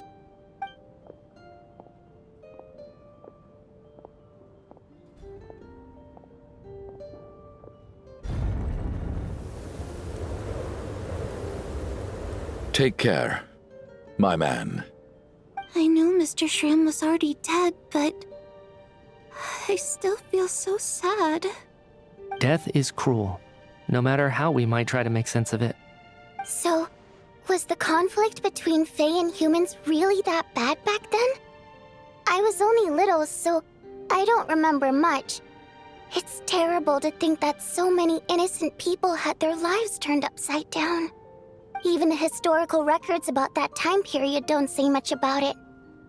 All people know is that the Tsaritsa founded the Fatui, drove out most of the Fae aristocracy without explanation, then used her terrifying power to suppress the humans. It seems to me like the Tsaritsa chose to make herself the enemy. She downplayed the conflict, directing whatever animosity both sides had for each other at herself instead. That's also why, despite how brutal the conflict was at the time, there hasn't been much lingering tension between humans and Fae since. Things have been fairly harmonious for the past few centuries. So, the Tsaritsa banished the Fae to protect the Fae living in the city? She offered herself up to be hated in exchange for peace. Maybe it's not quite as bad as it sounds. I don't think Her Majesty is too concerned if mortals hate her or not. And besides, there are very few who truly do. All this time, I had no idea. All right. If Mitya's theory is correct, then I think we can consider this matter settled. Let's all take a break.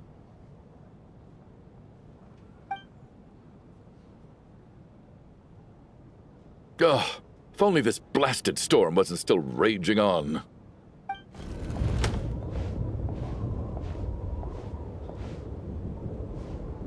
Looks like now we can just rest until the snowstorm stops.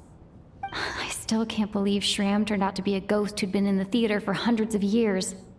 To think he was dead this whole time. What a strange turn of events. Knock, knock. Hmm? Knock, knock. You know the door isn't closed, right? You don't have to knock. Think of it as a signal then. When I'm entering someone else's room and I knock, I'm here as Odette. If I don't knock, it's Lelik. Thanks. So, why did you come to find me? Is there something I can help with? Vodyanitsa said you knew about my secret identity from the start.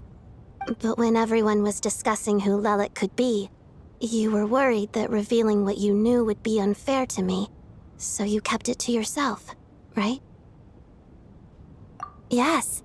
I'm extremely grateful for that. It's nothing. I mean, you didn't hold what happened to the Senora against me, so I should thank you for that as well. Actually, there's something else as well.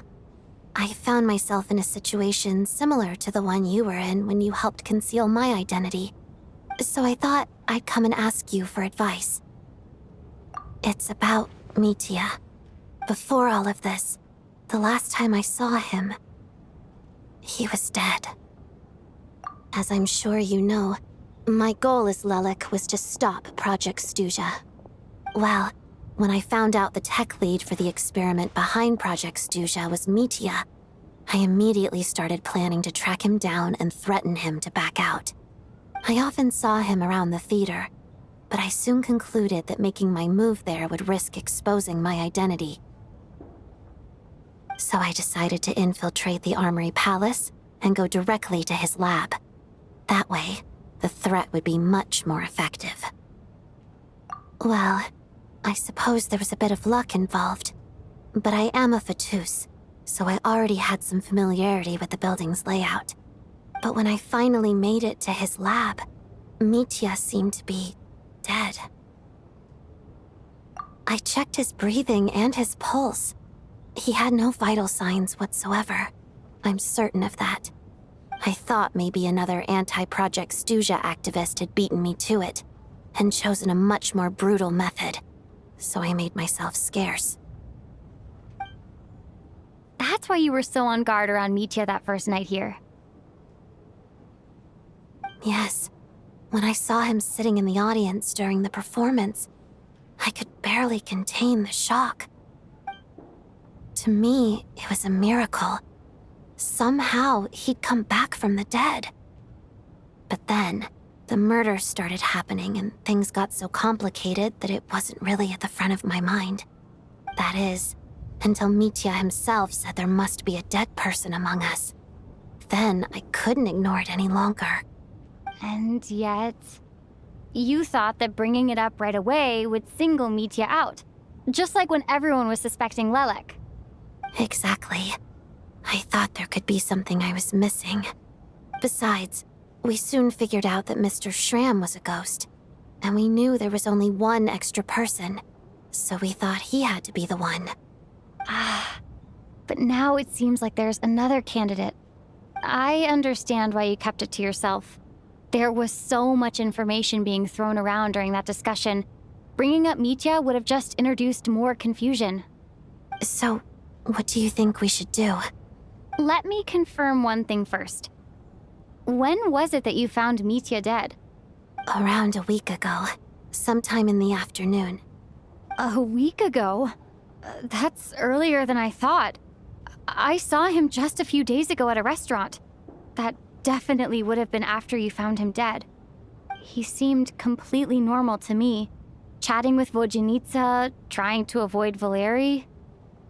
So he was definitely alive on that day. Huh. Well, all I can say is I know what I saw. Here's a thought. The reason we even suspected a dead person could be among us was because of the problem with the theater's ley lines. But Mitya's death happened inside the Armory Palace. The ley line issue affecting the theater shouldn't reach that far. You're right. I guess he doesn't fit the profile of the person we were searching for. I think the chances of it being him are very low. Surely he can't have died for real in the Armory Palace. Unless what? Unless he really did come back from the dead.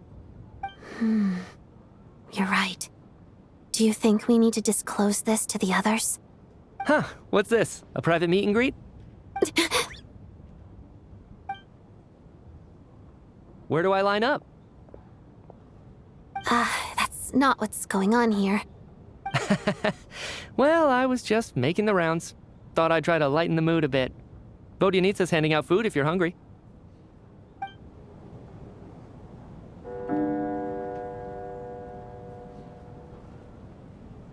What is going on with this storm? Could it be connected to that monster that just arrived in Snezhnaya? I almost hope it is. Her Majesty the Tsaritsa left to vanquish that beast herself. We just need to wait for her triumphant return. Do you think people still feel the cold after they die? I'm wondering about Schramm. Oh, maybe we should have given him a coat before he went out there. Death itself is cold, isn't it? I'm sure the storm will embrace him. Well, I hope he has a safe journey. I'm going to miss him, I think. It's not like we can blame him for Rampana and Kulish's deaths. Thinking back on it, we barely made it out alive ourselves.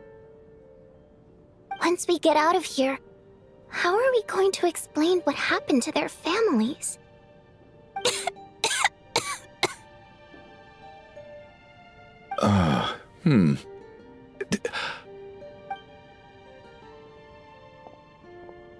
Are you okay?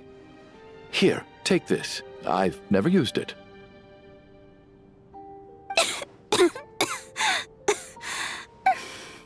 Thanks. Look who's Mr. Nice Guy all of a sudden. Is it because Tonya stood up for you this morning? At least you know how to return a favor. Yeah, without Tonya, who knows how badly he would have been hurt. I told you already, I never intended to resort to violence.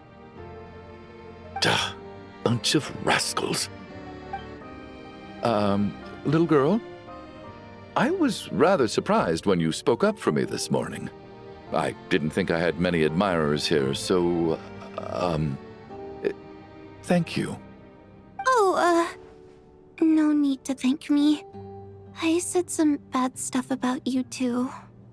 I've been, too embarrassed to admit it, but, you remind me a lot of my daughter. So kind to everyone, but never lets her old man off the hook. Unless my wife and I are having a fight, then she's always on my side. Especially when she was little. Every time I took her out...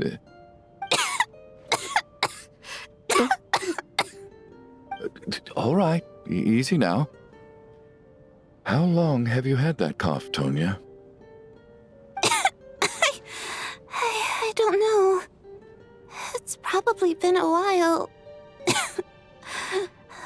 I'm fine. Are you taking anything for it? Yeah. I'll be fine once I see my brother.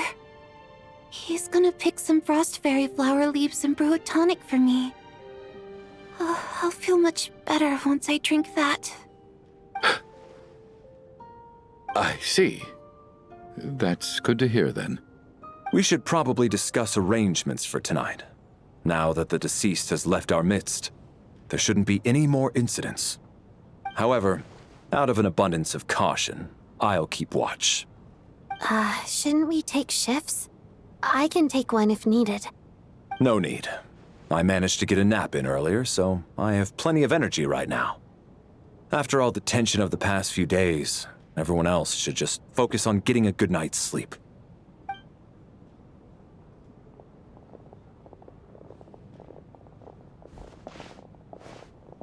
What a long day. This whole situation turned out to be way more complicated than I expected. But Valeri's right. I should just try to calm down and get some rest. The last thing I want is to give myself nightmares.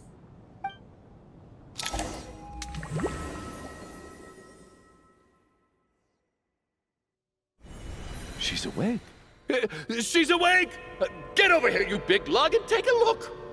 If you must call me something, call me Mr. Door. The Black Mist is coming. You need to go. Are you all right? Can you walk? We just got attacked by monsters on our way up. That Mr. Door fellow protected us. He just seemed to come out of nowhere. Not much of a talker, but when it comes to taking down monsters, that man doesn't hold back. Curses!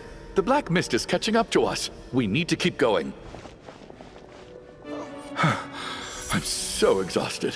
And the Black Mist is still rising. Oh. Wait, look! There's more monsters down there. Are they coming from within the Black Mist? No, no! They're gaining on us! Quick, keep going, or they'll be at our heels any second!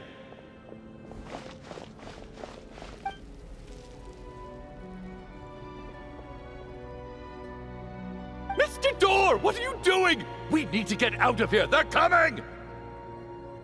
Found it. This is my door. What? You mean you're going to stay here? I am a door. This is where my duty lies. No! You saved us. We can't leave you behind. You must keep going. A door can only keep things out for so long. You must make haste. But... Oh, you're right. Let's go. We can't let Mr. Door's sacrifice be in vain.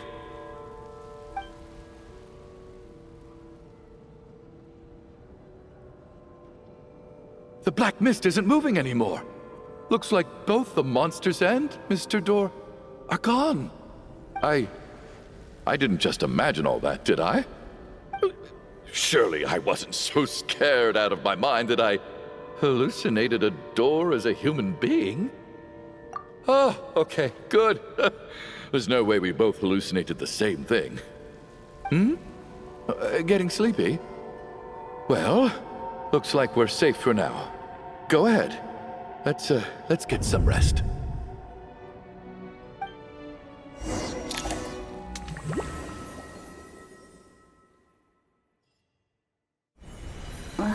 What time is it? Is it morning?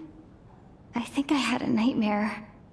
Oh, I guess everyone's still asleep. These past 2 days have been exhausting. Valeri's keeping watch though, so he's probably the only one awake. Valeri?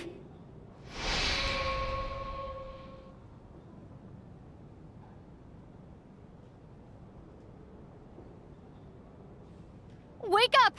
Everyone needs to wake up!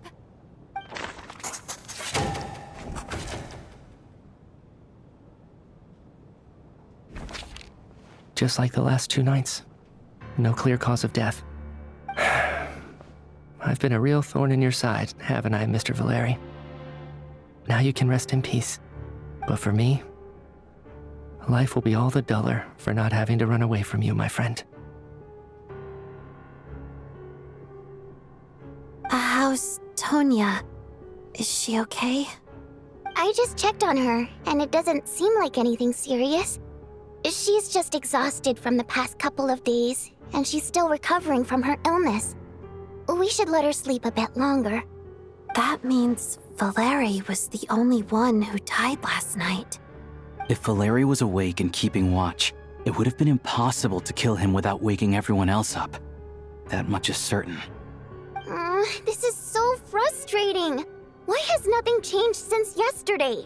I thought we already dealt with the dead person causing all this. Actually, one thing has changed. There's only one victim this time, not 2. Does that mean...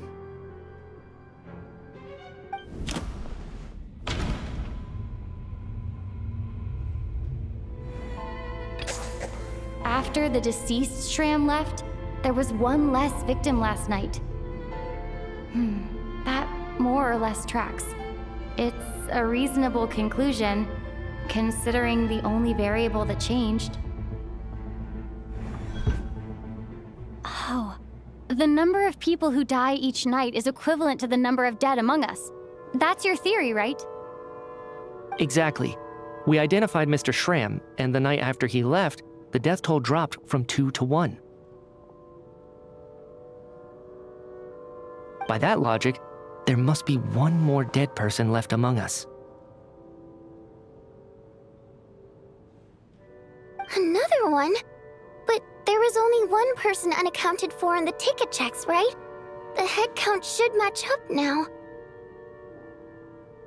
Having an extra person was definitely a cause for alarm, but being one person short isn't nearly as unusual. Someone could have left in the middle of the show, or made it out before the storm hit. One more dead person among us.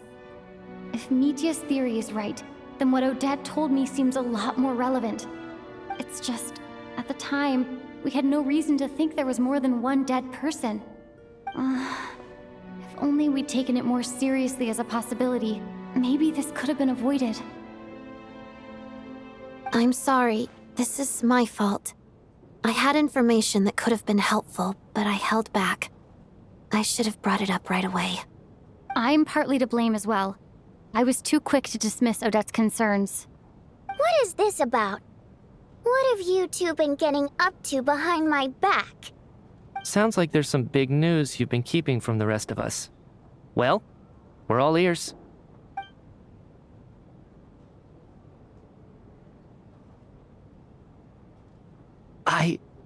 I'm the dead person? Wow, that's certainly news to me. Odette and I talked about it yesterday, but we thought it just wasn't possible, so we left it at that. Yeah, I don't blame you. If I'd been there, I probably would have reached the same conclusion. It just sounds too unbelievable. Let me just try and verify this. I just scoured my memories trying to think back to the afternoon Miss Odette mentioned. But I honestly have no recollection of dying. That's where I'm different than Mr. Schramm. Having seen Mr. Mitya a few days ago myself, I also find it hard to believe he could be the other dead person among us. Well, if it isn't Mitya, then who? Do we vote on it? If you don't mind me asking, Traveler, I believe you mentioned that you know Tonya's brother. Had you ever met her before all this? No, never. Wait, are you saying... Now, just 1 minute. I know where this is going. You can't just randomly point a finger at anyone you want. You're in the hot seat, and all of a sudden you want to divert our suspicions onto somebody else? Trying to pick a fight, Mr. Chuganov? Whenever you open your mouth, all you do is attack people, and I've had enough of it. If you don't want to engage in a civil discussion, you can shut up.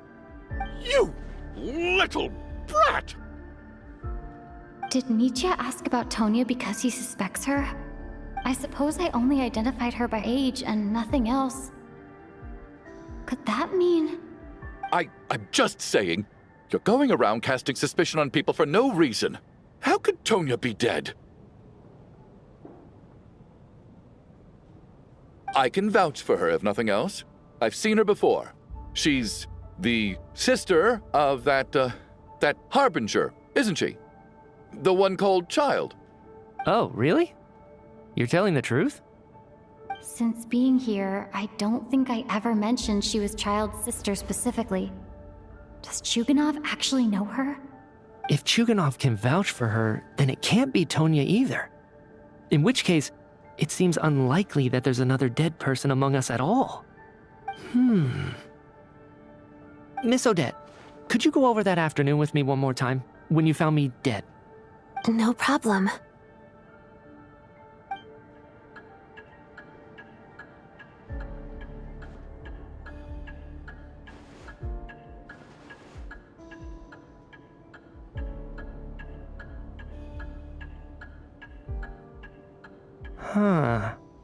No matter how hard I try, I just can't remember anything about dying. But I do remember something else. Miss Vojanitsa, during our last meal together, I told you how some of the researchers were suffering from temporary memory loss. Do you remember that? Oh, yeah. You said it was hindering the progress of your experiments. You thought they were just under too much stress or something. Right. And even though I don't remember dying that day, I'm pretty sure I experienced something like amnesia. Some of my memories from that afternoon are missing. Are you suggesting you're missing the memory of your... Of course. How am I only just realizing this? Humans aren't necessarily aware of their own death. You mean being silently assassinated, or dying in your sleep? Situations like that? The researcher's amnesia. Suddenly it all makes sense. I must thank you, Odette.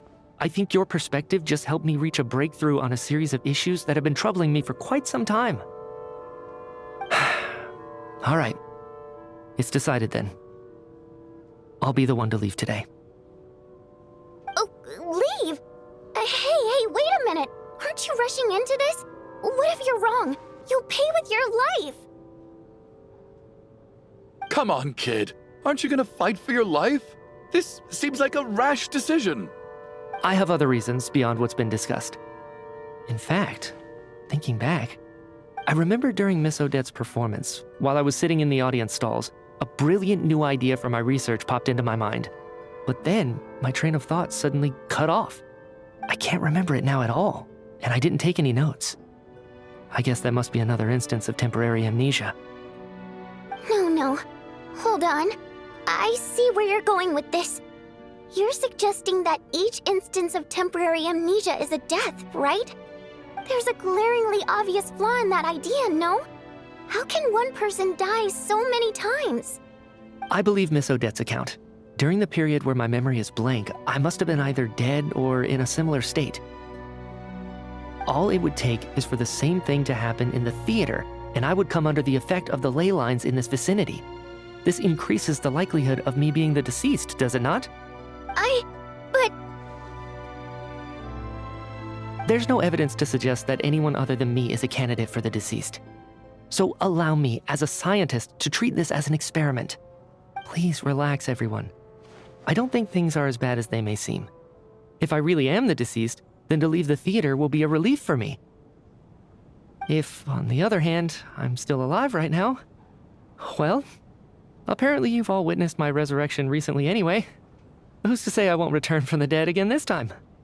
Mitya's right. This is the only thing we can try right now. I think he's deliberately downplaying the gravity of the situation, though. He probably doesn't want to burden everyone. What is a scientist if not someone who gambles on experiment after experiment in an attempt to obtain the truth? With this snowstorm, the ley line phenomenon, ghosts of the dead, and my amnesia, we've been paralyzed by not knowing and powerless to do anything about it. It's a terrible feeling. But if I do get resurrected, you can be sure that I'll come back with the truth of all this. Just you wait.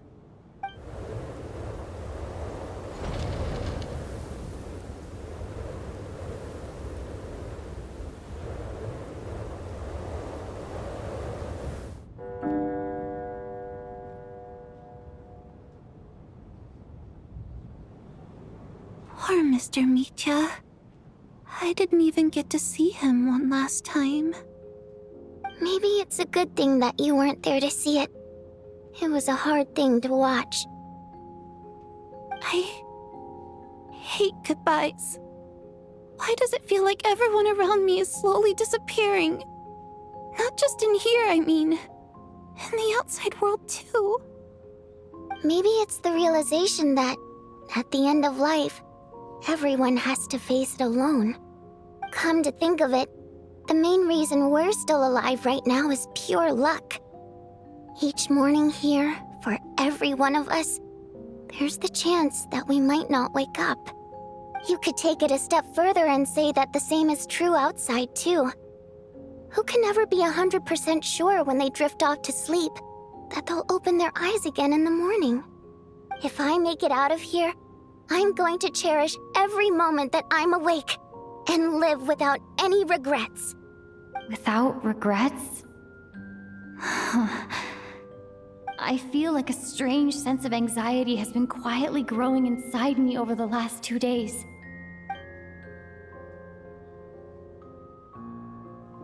Are you okay? You look really glum. If something's bugging you, let's talk about it. There's only a few of us left here now. After everything we've been through, what's the point in keeping things bottled up? I have a travel companion named Paimon. Alosha and Odette have met her before. She's been feeling unwell recently. You're worried about her, aren't you? That makes sense. We've been trapped in here for days. To be honest, I used to feel like I was just a spectator in this world, watching everything that happens from the sidelines. Maybe it's because I'm a descender? A descender?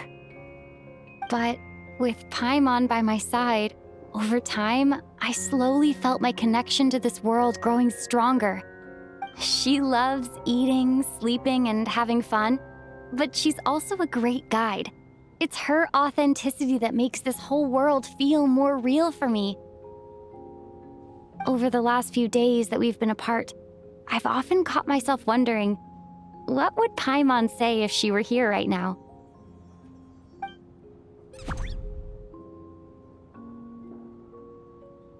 But by the time I snap out of it, the conversation has already moved on and I'm still in my own little world. I'm trying to overcome this sense of detachment, but I really miss Paimon. I guess, in a way, she means the whole world to me. I bet she misses you when you're not there as well. Maybe you're her entire world too. I don't know if this will make you feel any better, but back when the water imps left Snezhnaya in droves, I also felt like the whole world was suddenly empty. I could be surrounded by people all smiling and having fun, and still feel completely separate from it. So, I totally understand how you feel. Later on, I started to think, maybe accepting the fact that our loved ones won't always be with us is something that takes a lifetime. All we can do is cherish their companionship from moment to moment. So, once we get out of here, you better hurry back to our side as fast as you can. You can't let your story end in regret. That's the trope I hate the most. Thank you. That's exactly what I needed to hear. But Vodyanitsa, if you hate goodbyes too, why didn't you leave with your people? That's just the choice I made. I used to regret it, but I don't anymore. Like I said before, singing is a water imp's primary mode of expression. It's how we convey our emotions. Our songs have echoed through this theater for hundreds of years, each one a story pieced together through moments of joy and sorrow. But does a story exist without someone to read it? To me, the answer is no. So I made the choice to stay. That way, there would still be someone left to sing these songs and listen to their stories. Otherwise, they could have been lost forever. Could you teach me how to understand your people's songs sometime? I want to be able to truly hear them, like Mr. Shram. A fan after my own heart. Thank you, Tonya. How about I sing something for you, and you tell me what you hear? Okay, I'll do my best.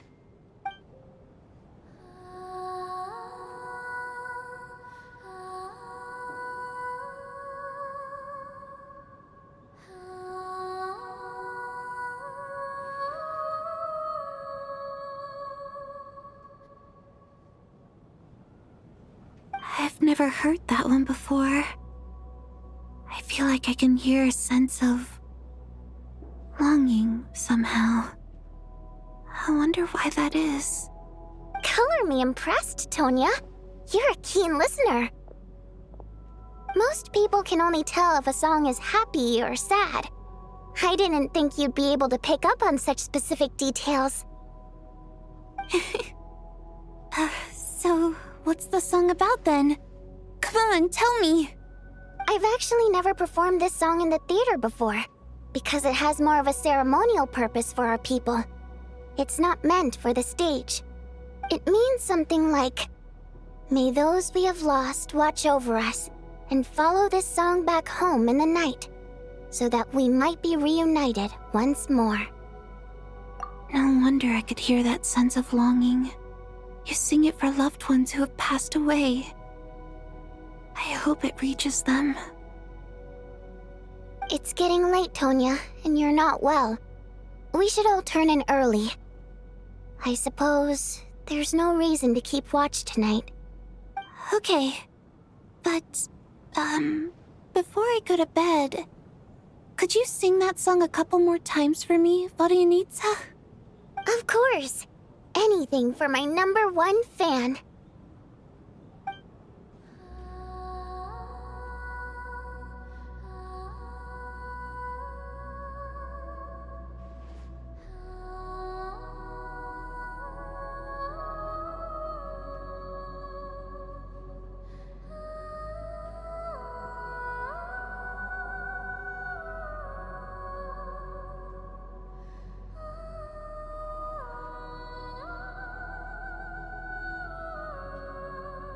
Once I get out of here, I definitely don't plan on ever coming back. But I guess that means I'll never get to hear Vodyanitsa sing again. That's a sad thought. Before I fall asleep, I should cherish this moment of companionship while it lasts.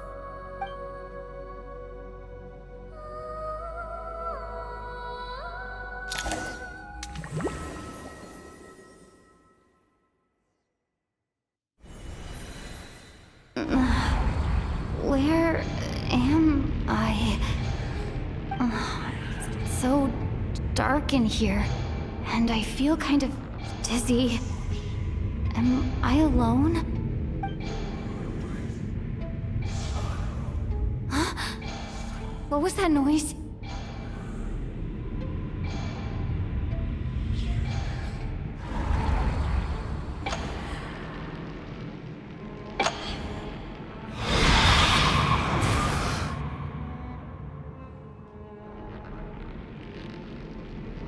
Return, O spirits.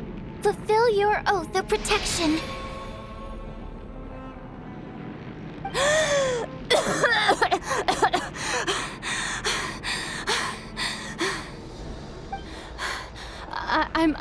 I'm alive? What just happened? No time for questions. Quick, over here. Turn on the switch. We need to bring back the light.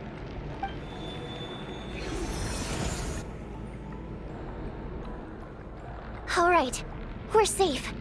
The spirit just now is called Night Prayer. The light subdues her, but she'll attack without a second thought in the dark. Sort of. I know it's hard, but you can't let this place go dark, or she'll kill you again. Yep. Luckily, I was here to resurrect you. Otherwise, that'd have been a real bummer. A bit more than a bummer, I'd say. Wait, so you have the ability to resurrect people? Sure I do. I'm your guardian spirit after all. I specialize in soul recall. Oh, it's nice to meet you, by the way. Thanks. It's nice to meet you too. All right, there's no time to waste. The black mist is already catching up. We need to avoid it at Night Prayer at all costs. Come on, let's go. It's too dark. We're not gonna make it. Come on, faster!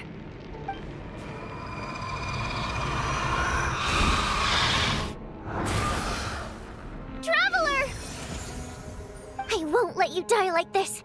Not on my watch.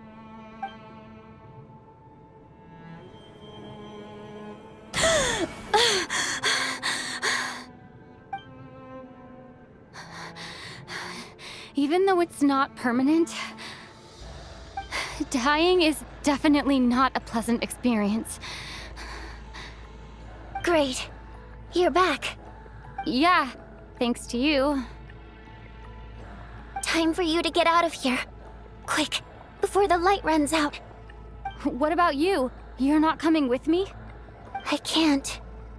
I've already been used up. A guardian spirit's skills are finite. I can only resurrect someone so many times. I might not look any different, but my essence has been exhausted. Now, I will slowly start to fade away. I can go no further. The black mist is where I belong. It's okay. Why didn't you tell me sooner? Because it wouldn't have changed anything. That knowledge would have just burdened you. And a guardian spirit's role is to protect. But... Go. Now, before it's too late. I already hear Night Prayer approaching.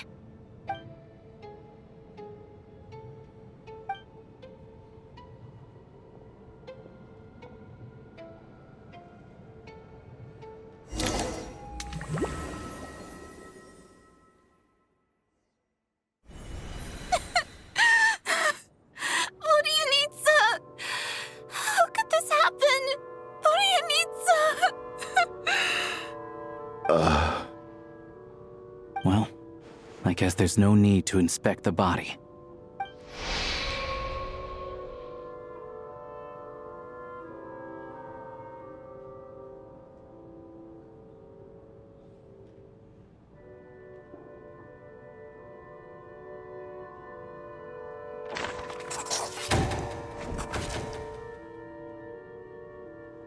This wasn't supposed to happen.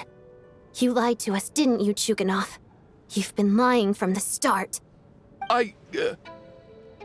Take a long, hard look at yourself before you go around accusing other people. I suspected you on day one, Lelik, and now look where we are. by some strange coincidence, you've never been targeted. You just happen to have survived this long? No, you should be the prime suspect. And you, little hunter, ever so content with staying on the sidelines. Yet you were the one who stopped us from leaving from the start. Why are you trying to keep us here? Now you're just lashing out indiscriminately. That's either a sign of anxiety or a guilty conscience. Where was all this passion and bravado before? Decided to fight until the bitter end. Is that it? Is that a threat? Fine, bring it on. You think I'm afraid to die after all this? You want to kill me? Go ahead. I'd like to see you try. After all the trauma of the past few days, everyone's been pushed to the breaking point. Valeri and Mitya aren't here anymore. Someone else needs to step up and take charge. But first, I need to think this through. Considering everyone left, who's the most likely candidate for the deceased?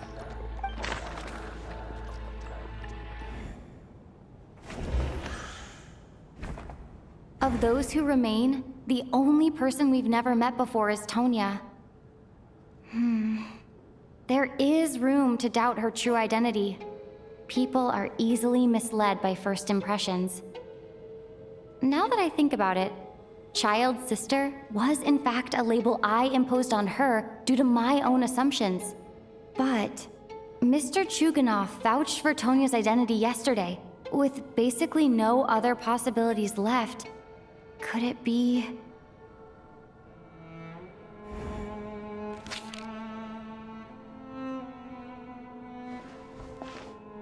Tonya, how's Tusser been lately? Tusser? Your brother Ajax must have mentioned me in his letters home, right? Did he say anything about a blonde traveler? No. And my brother's name is Razik, not Ajax. Oh. Chuganov, looks like it's your turn to do some explaining. Yesterday you said you could vouch for Tonya. Why did you give us a false testimony? I knew you were behind this, Chuganov. You've been lying through your teeth from the start. Everything about you is fake, down to the wife and daughter you're always talking about. Your entire family man persona is a charade, isn't it? That night, when I infiltrated your place as Lelik, I noticed you were home alone. Didn't think much of it at the time, just thought everyone else was out.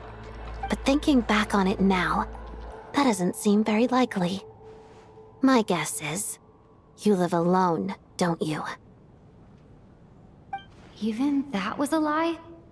But why would he lie about having a family? Oh! Curses! Oh, why is there no end to this blasted snowstorm? If it would just stop! If it would just stop. I think I remember now. I know how I ended up here.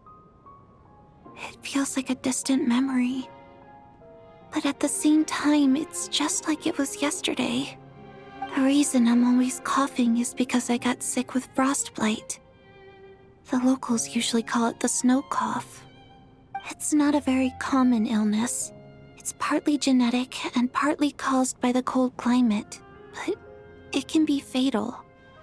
They sent me to the hospital as soon as they found out I had it, and I spent so long lying there in that hospital bed. After a while, I felt myself growing weaker and weaker. Nothing seemed to be working anymore. Neither the treatment that the doctors were giving me, nor the medicine my brother was brewing from frost fairy flower leaves. So one day, I told my brother that I wanted him to take me outside for once, so things could be like they used to, just for one day. I wanted to meet loads of friends, experience new things. He agreed. He snuck me out of the hospital, and we escaped. We got to the theater, bought tickets, and went inside. It was all so exciting. I remember the show very clearly. It was amazing. But I found myself getting sleepier and sleepier. Oh, Tonya. When I woke up, I couldn't find my brother anywhere, so I guessed he'd already left. But there's no way he'd leave me behind. So I decided to stay here and wait for him. At the time, I figured he'd probably gone to brew some more medicine for me. I was planning to chew him out for abandoning me when he got back. Tonya, it sounds like by then you'd already... Yeah, I know. I understand now. Dead, aren't I? This cough and the feeling weak, it's probably just my body's memory. After all of that, it turns out I can't blame my brother after all. I was the one who abandoned him. I'm sorry, everyone.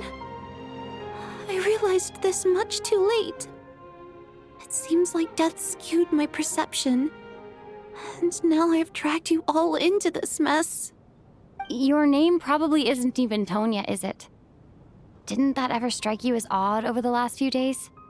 Well, when I was little, my brother and I read a storybook, and Tonya is the name of one of the characters. When we escaped from the hospital, our family and the hospital security were looking everywhere for us. So when you first approached me and said my brother had sent you, and called me Tonya, I thought he must have chosen a fake name that only the two of us would know. Because he was afraid of getting caught.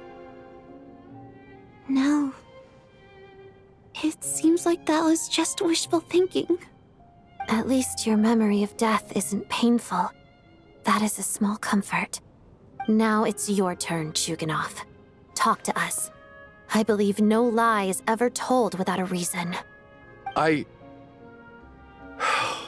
You're right. I was lying. I happen to know that the Harbinger child and his sister Tonya managed to get tickets, so I lied to you and pretended I knew them. And yes, I was lying about my family too. The truth of the matter is, I lost them a long time ago. I just refused to accept reality. And now I've spent the second half of my life living a lie. I'm a joke. My daughter's name was Iskra. And before you ask, yes, Iskra, as in Iskra Manufacturing Plant. She also died from the snow cough. She was just 6 years old. If she were still alive today, she'd be around the same age as little Tonya here. After Iskra passed, my wife couldn't bear to face those memories either. So she chose to start a new life, without me. One day when I came home from work and saw the empty room, I felt like I couldn't breathe. Subconsciously, I started to imagine that they were still there. I soon discovered that this was the only thing that made me feel any better, so I just embraced the delusion. Nothing more than a pathetic means of escapism, I know. But at least it's not a crime. So explain your false testimony then. The night before last, when I was chatting with Tonya, she mentioned that her brother would brew medicine for her from frost fairy flower leaves. Combined with her various symptoms, I suddenly understood everything, including the fact that she was deceased.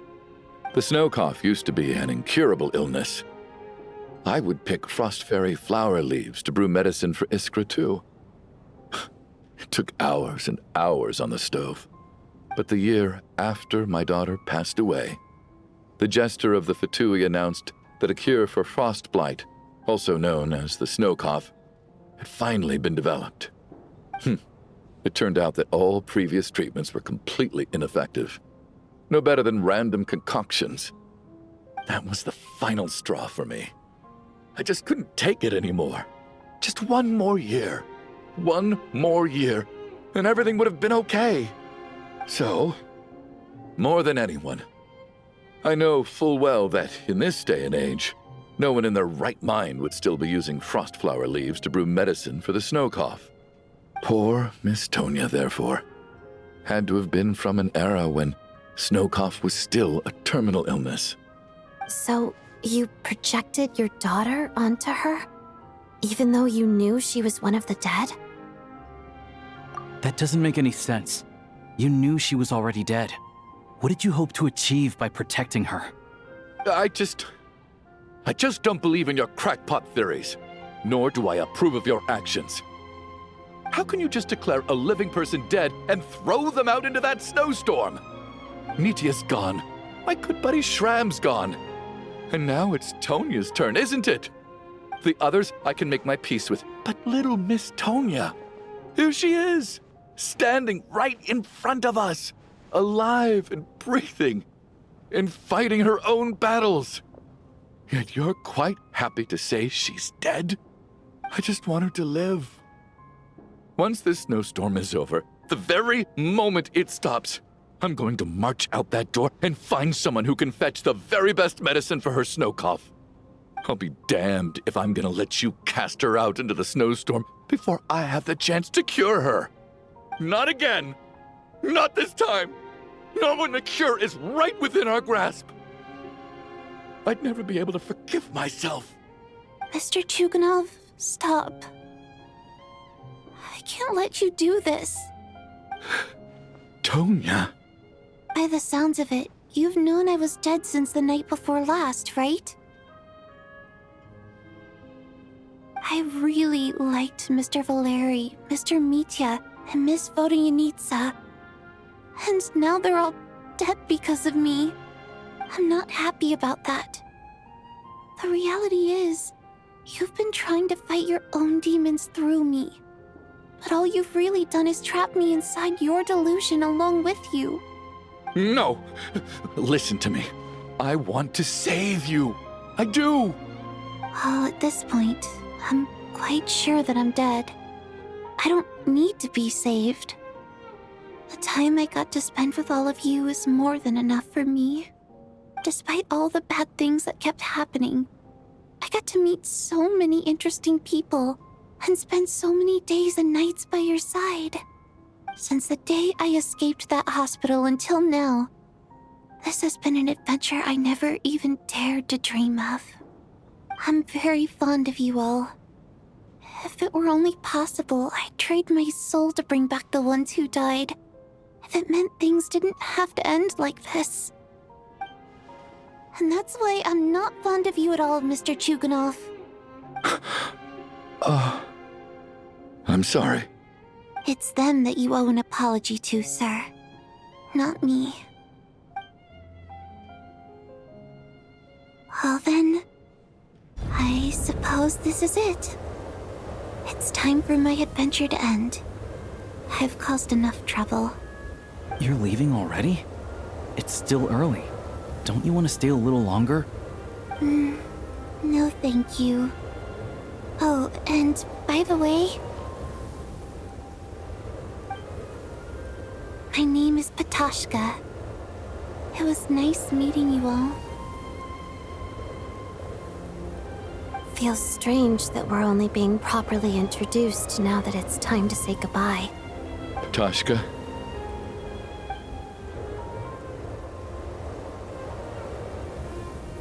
What are you doing, Chuganov? Are you crazy? Let me leave. I can't keep lying to myself anymore. In your dreams. Don't think you're getting off that easy when you had a hand in the deaths of so many people. The Fatui have honed quite an array of enhanced interrogation techniques since they were founded.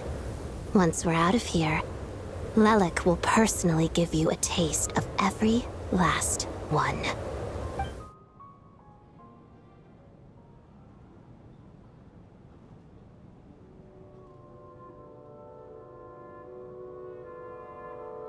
I think we should leave. I doubt this snowstorm is ever going to stop. For all we know, this storm might have destroyed all of Snezhnaya by now. Maybe even the whole world. Wait, We finally solved the mystery of the haunted theater today.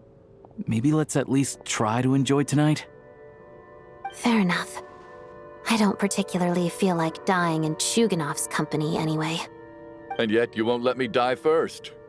Hey, Chuganov, on a serious note, if we do make it out of here, you should close down that factory of yours. A lot of people are freezing thanks to you. Is this really the time to be discussing my factory? All right, fine. I'll shut it down. Doesn't matter to me anymore. Am I hearing things? Or was that a knock at the door?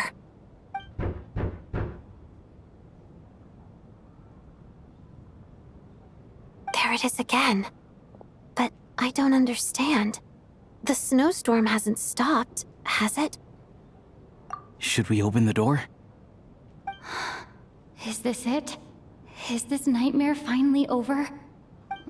If the last few days are anything to go by, I probably shouldn't be getting my hopes up. Whatever lies beyond that door at this moment, it could be something even more terrifying than everything we've been through so far.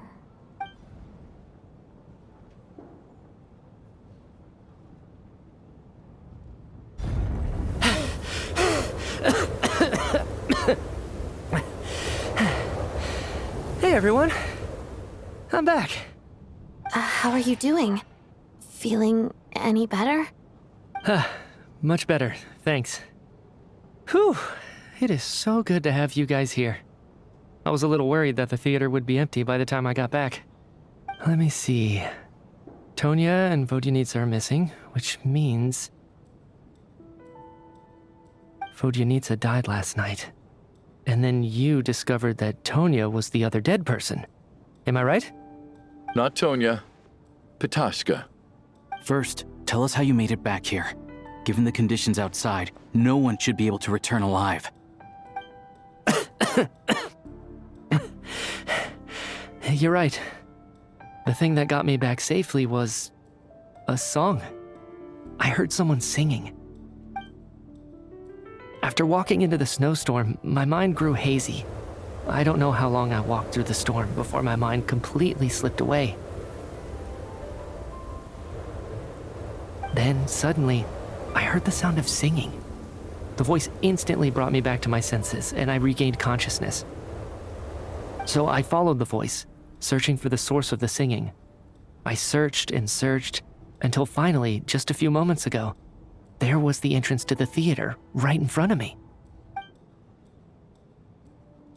I've actually never performed this song in the theater before, because it has more of a ceremonial purpose for our people. It's not meant for the stage. It means something like, "May those we have lost watch over us, and follow this song back home in the night, so that we might be reunited once more." That must have been Vodyanitsa's Requiem. Who knew it actually worked? That song is meant to guide the souls of the dead. Mitya, that must mean that you... Huh. No kidding. Seemed like I guessed right then. This is what I've been so desperate to tell you about. When I first stepped out of the theater, I was still quite lucid. My memory of it is still pretty intact. I remember the outside world being completely different than what I'd expected. It was like this was a world where only the snowstorm existed. There wasn't a trace of any humans or buildings ever having been there. I don't know how else to describe it, except to say that it just didn't seem like the real world. And as for the Requiem, if I was guided here by Vodyanitsa's song, it can only mean that I must already be dead. And this is my soul, not my body. But I didn't experience a clear moment of death while I was out there. Nor do I feel any different now than before I walked into the snowstorm. You don't seem any different to me either. In fact, this is something I've been wondering about for a while now. If souls aren't physical, shouldn't they lack tangible form? Both Shram and Pitashka were clearly deceased, and yet their souls didn't look or feel like ghosts at all. They were visible, tangible, no different than you or me. This raises a truly terrible thought. Is that really what Mitya is suggesting?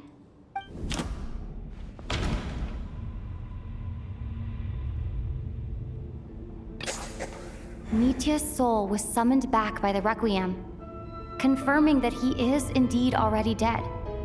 And yet, he looks no different from us. Of course, if even the long deceased like Mr. Schramm can blend in with us undetected, then maybe we've all been dead from the very start. And all of us are now souls wandering the theater.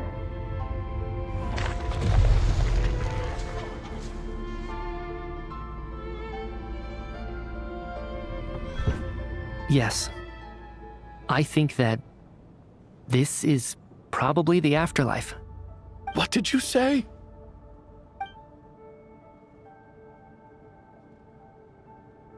You heard me. We died in the theater. All of us did. But due to an obstruction in the theater's ley lines, our souls are trapped here, while an endless, infinite snowstorm rages outside. It's ironic, really. All that time, we were working so hard to figure out who the deceased among us were, when the truth was, we were all deceased. The only difference being some of us died more recently than others. Do you remember that note, "Death is near"? Seems like we misunderstood what it meant after all. Death was nearer than we wanted to think all along. The note simply meant that all of us were already dead. So all our attempts to survive, our search for the deceased, it was all for nothing? Hard to say. At the very least, we helped 2 lost souls find clarity and go to where they belong. The presence of those 2 is probably what caused our souls to be drawn in by the ley lines. In which case, the deaths we've awoken to over the past few days were just souls returning to the ley lines for good. If what you're saying is true, doesn't that make us the lost souls now? Huh, no wonder. This afternoon, when I was moving Vodyanitsa's body, I noticed that the other bodies in the room hadn't decayed one bit after all these days. That's further proof that those aren't physical bodies at all, but merely our shells here in the afterlife. Am I really dead? This doesn't feel real to me at all. No, that's impossible. This cannot be how it all ends. I still find it hard to believe that all of us are dead. How exactly did we die in the real world? None of us have any memories of dying, right? Not even knowing how we died is preposterous. Good grief! Surely there has to be some reason. Exactly. It's hard to rest in peace when you don't even know how you died. It gave me lots to think about as I strode out into the snowstorm. I racked my brains trying to remember the cause of my death, the exact moment I died, the root of all of this, right up until my consciousness faded. Wait. Hold on. Right before I lost consciousness, I think I saw something. I can't remember. And I think I lost my notebook and pen. Mitya, your hand. Is that blood on your fingers? Huh? You're right. There's blood on the fingertips of my right hand. Looks like it's already dried. When did that happen? What the? I guess this was what I saw. I must have desperately drawn it in my own blood right before losing consciousness. What's wrong? Do you recognize the symbol? It's Renova, the ruler of death. Alosha, do you still remember that Snezhnayan folktale you told me about? It was about the Grim Reaper. When someone's about to die, he appears as an incarnation of someone familiar to guide their soul into the afterlife. And as soon as you recognize his face, your life is over. I heard a similar tale when I was little. You think the Grim Reaper in this story refers to the ruler of death you mentioned? That's right. In which case, death is near could also mean that the Grim Reaper is here, disguised in a familiar form. Death, the deceased, and the Grim Reaper? So it's a triple entendre. When I first saw this note, I thought it contradicted the investigation report. But now it seems like that was the whole intention. So the Grim Reaper deliberately misled us. Then, we started suspecting each other and searched for the deceased while they hid in plain sight. By that logic, the one person most likely to be the Grim Reaper incarnate is...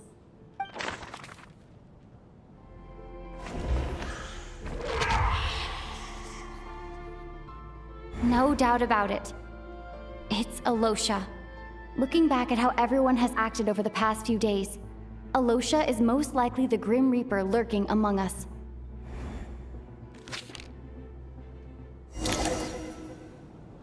Is it you, Alosha?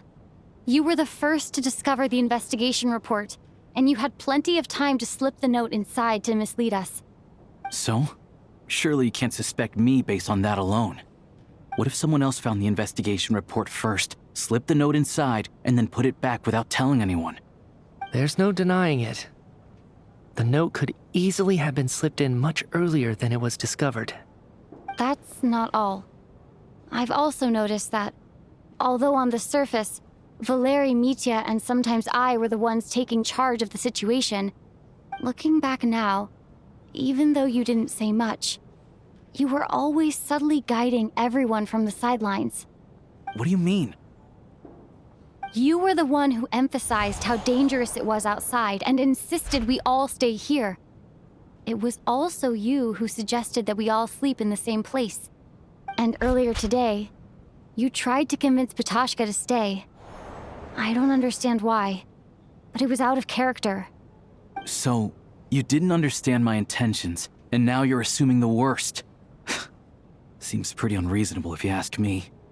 He still won't admit it? Fine. Let's see how he responds to the most damning evidence of all. The biggest question I have right now is, if the Grim Reaper is impersonating Alosha, then where's the real Alosha? When did they switch?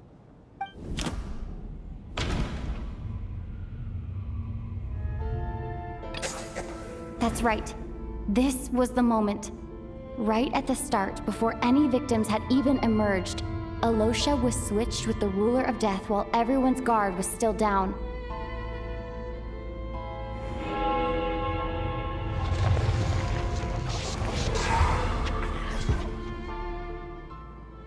When all this began, right after the performance ended and the snowstorm began to pick up, no one suspected anything unusual. We just assumed we were snowed in. It wasn't until we discovered the bodies the morning after that we realized something out of the ordinary was going on. But it's clear now that the oddities actually started earlier than that, when Dimov walked into the snowstorm and never came back. Right. So Mr. Dimov was the first victim, not Sobolova and Torgov. And if we pinpoint that moment as the beginning of this incident, then one thing becomes clear. Alosha, you are the only person who walked into the snowstorm and came back without the help of Vodyanitsa's Requiem. More precisely, Alosha never came back at all. The one who came back was the Grim Reaper. Not bad. Well, since you've backed me into a corner, I suppose there's no point in keeping up the act anymore. Alosha? You're the Grim Reaper? I am no such tired cliché. Mortals should address me as the Ruler of Death.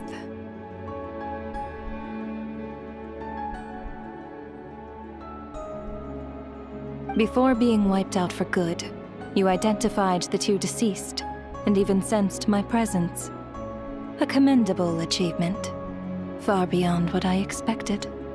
I heard you can ferry souls. Those deaths each night. Were they your doing? Your initial conclusion was correct. Due to the existence of the two deceased, the ley lines yearned to reclaim those long-lost souls. Every night they devoured an equal number of souls to fill the void. This required no intervention from me. Though, of course, Ferrying souls is indeed my authority. Here, take a look.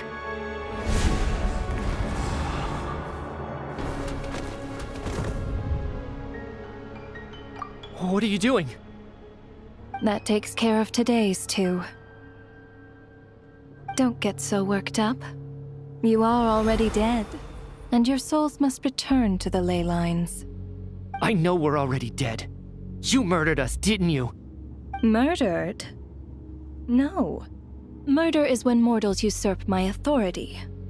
Death is my jurisdiction. If I require someone to die, I need not resort to such laborious methods as murder. You simply met the criteria to trigger my curse of death. I know about the curse of immortality. So there's another death-related curse too? You cursed us? When? And why would you do such a thing? So often, humans pray to me, begging to know when their death will come and what form it will take. But few people ask why. If you must have an answer, know that death comes simply because one's time has come. So you're not gonna tell us the truth? Hold your tongue. By all rights, you shouldn't even be allowed to speak with me. Those angels from the past are to blame for the reckless renovation of the ley lines here. It's made my work on this occasion infuriatingly complicated. Work? So trapping us here, making us watch our friends die, that's just another day at work for you? You clearly have a lot of questions. Fine. As a reward for your remarkable accomplishments over the past few days, I shall answer a few of your inquiries, provided they aren't too unreasonable.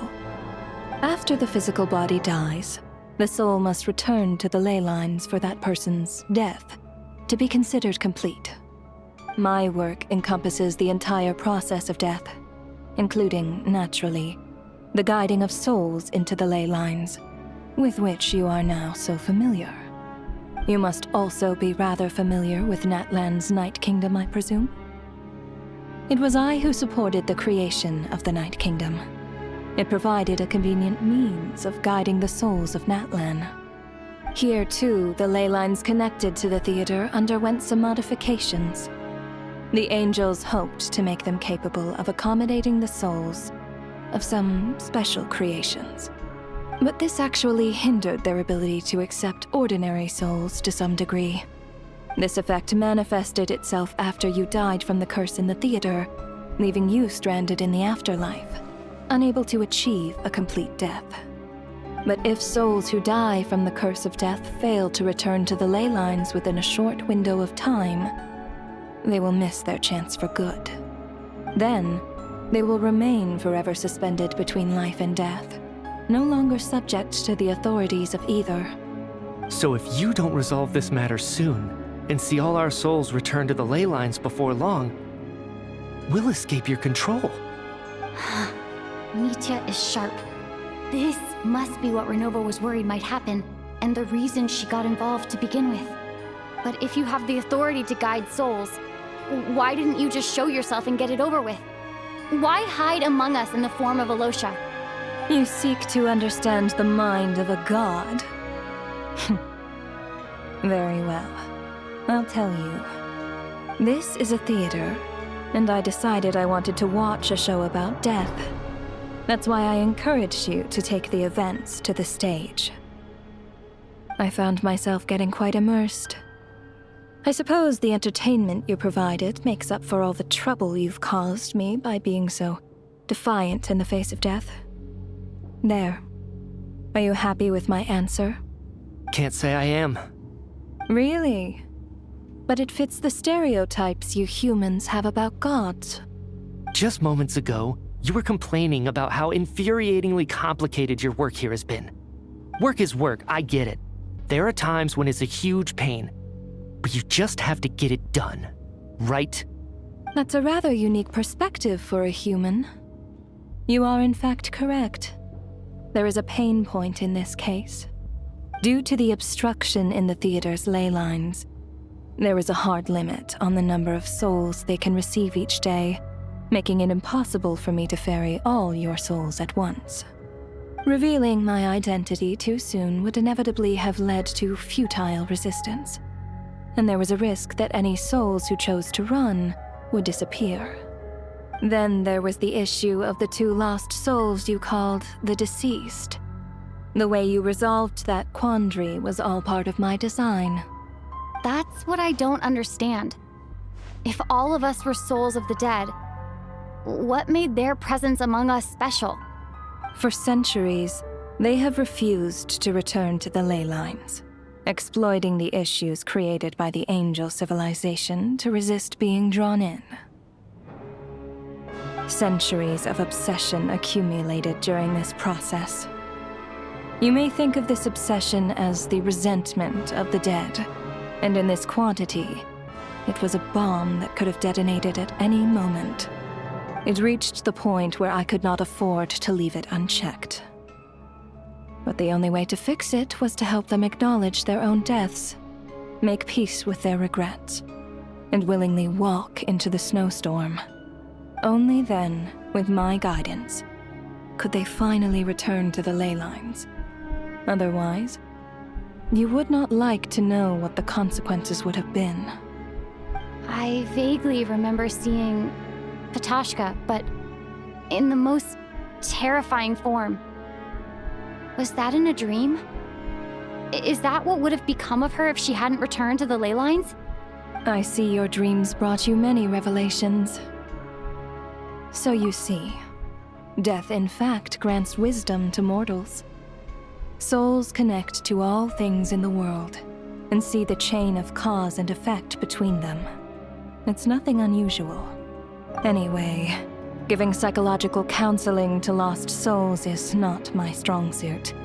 That is more of an angel's role. It was something I could not resolve directly using my authority, so I decided it was easier to leave the bomb defusal to you. Meanwhile, of course, their presence caused the souls of other members of your party to return to the ley lines each night. From where I stand, that was killing 2 birds with 1 stone.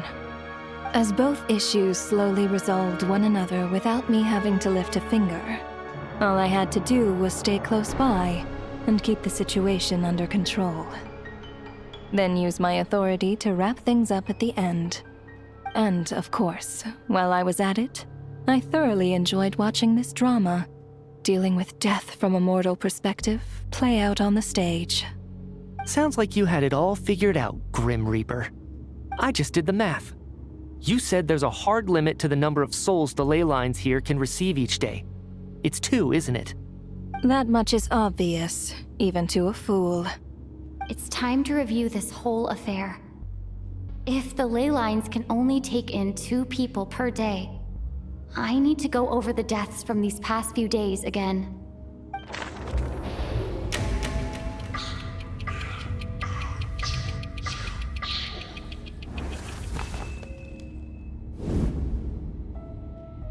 Looking back now, none of us had the faintest idea at the time. From the moment the staff member named Demoff walked into the snowstorm, the incident had already begun. Alosha was the second to walk into the snowstorm after Demoff to investigate. During this process, the ruler of death assumed his identity, making him one of the victims.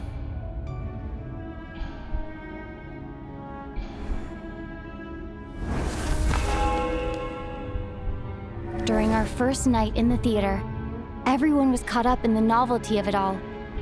No one could have expected there would be victims the very next morning. Despite all the confusion, and with the help of hindsight, we finally began to realize that something was amiss with the snowstorm.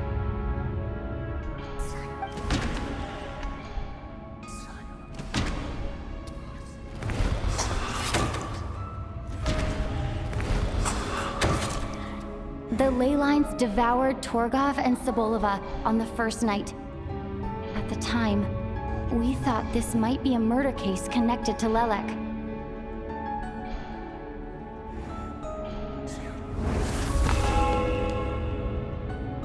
Odette and I spoke a lot that night.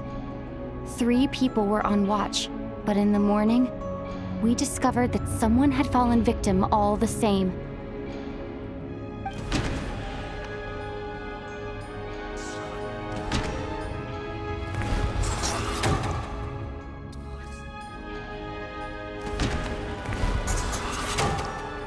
The deaths of Kulish and Ranpana caused everyone to stop suspecting Lelek. Unexplainable phenomena occurred one after another, leading Mitya to suspect that we were caught up in a supernatural event.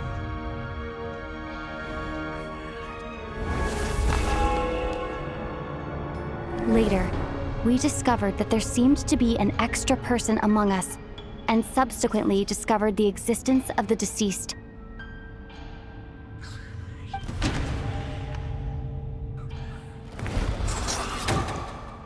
Mr. Schramm realized he was the deceased and walked into the snowstorm to return to the ley lines of his own accord.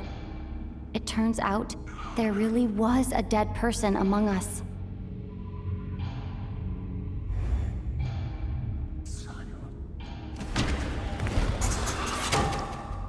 We thought it was all over, but Mr. Valeri's death was a rude awakening for everyone. Once again, the ley lines consumed him during the night. A lot happened today. Mr. Valeri's death led us to discover the connection between the number of deceased and the number of victims during the night.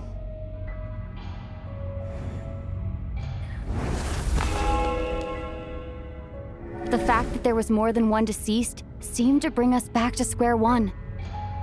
Odette revealed some information she had been keeping to herself.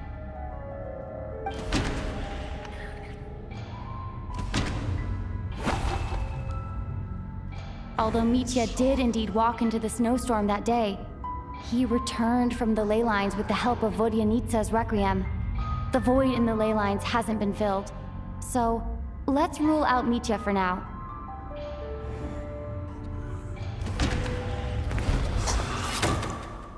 Vodyanitsa was swallowed by the ley lines in her sleep, but the requiem she sang before falling asleep was quite a game changer.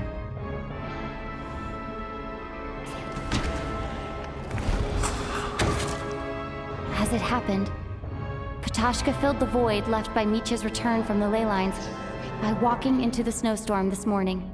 The girl I thought was Child's sister, Tonya, turned out to be another of the theater's deceased. Come to think of it, Patashka was about to walk into the snowstorm at that time, and Renova, unaware that Mitya would return, was concerned that her soul would overflow from the ley lines. That's why she used Alosha's voice to try and persuade her to stay behind. Looking back, I suppose that was an early slip-up on her part.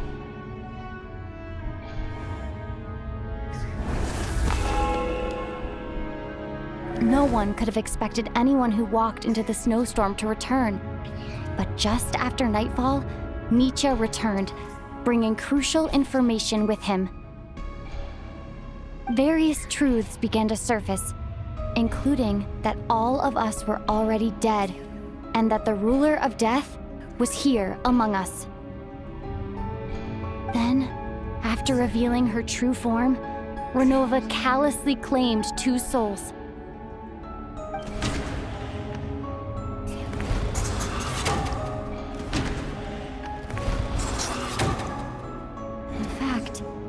Everyone was already dead by the time we took the photo. And in the days since, we've experienced many more partings in the afterlife. Now, only Mitya and I remain. And the true culprit behind everything still stands before us. In Mitya's eyes, I see the same anger and frustration that I feel.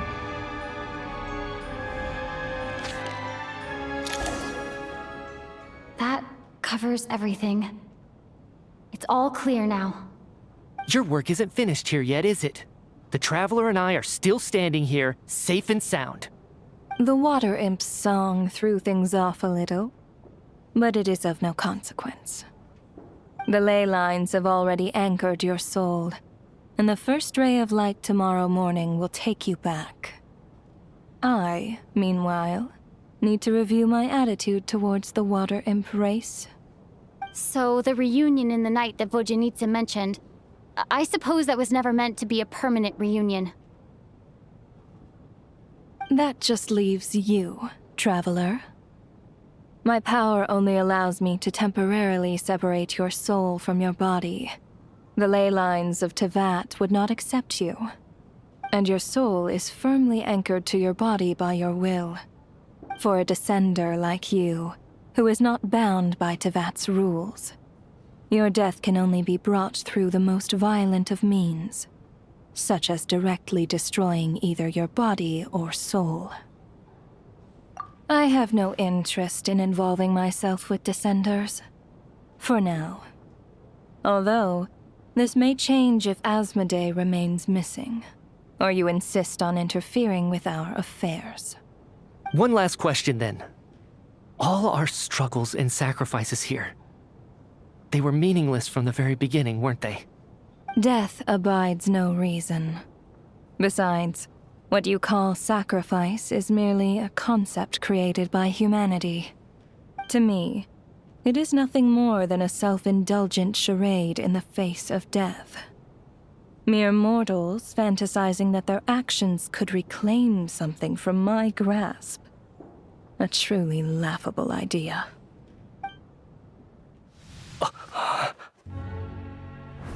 Grim Reaper, you really know how to get on my nerves. I'm not here to ingratiate myself with you. I kill merely because your deaths are necessary. Oh, you've made that quite clear. But humans don't take well to being scorned. Not even by the gods.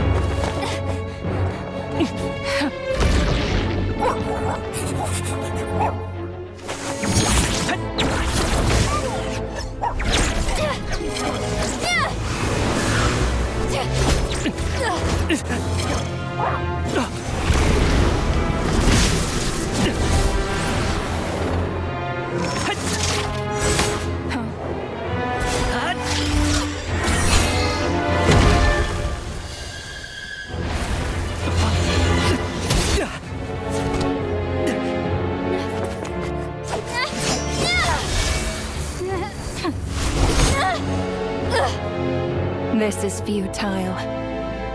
You must know that you are powerless against me in my own domain. I suggest that you save your strength. For what? Maybe we can't change it. But if nothing else, we can at least teach you to have some respect for the dead. Audacious.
How are you holding up, Odette? What happened to me? How much do you remember? What do you mean? Is the performance over? I can't seem to recall what happened. Has Odette already forgotten?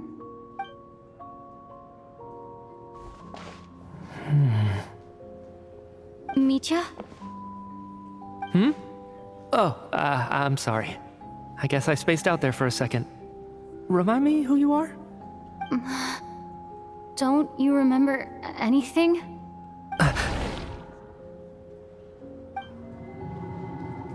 Yeah, I remember now, comrade. Looks like we guessed right. Just like me when Odette found me at the Armory Palace, for some reason, everyone killed by the Ruler of Death eventually came back to life. Just with one catch. They forgot what happened while they were dead. Odette and the others have already forgotten everything. Why were you able to remember this time? Could this be the reason? You said this is the Ruler of Death's symbol, right? I don't see anything there. You don't? Huh. Okay, I guess that makes sense. I carved this into my hand in the afterlife, so it's not visible in the physical world. Does that mean I carved this symbol into my soul? What an unsettling thought. Still, at least I get to remember what happened. I suppose it's a blessing in disguise. What about you, though? The Ruler of Death mentioned that you're a descender? Is that why you can remember? A full explanation would get complicated very quickly, but that's essentially it. Well then, now that it's all over, let's figure out what we've learned. The first thing I notice is that everything here is precisely as we left it, right before our deaths. This confirms that time passes differently in the afterlife than in the real world. They say that right before death, time slows down and your whole life flashes before your eyes. That must be how you know you have one foot in the afterlife by that point. Anyway, clearly the few days we spend in the afterlife probably only amounted to a few short minutes in the real world. This also aligns with previous reports of widespread temporary memory loss among the Armory Palace personnel. Now it seems likely that those were all brief deaths caused by the Grim Reaper's so-called curse of death. To those unaware of the truth, dying and coming back to life must feel similar to a short bout of catatonia.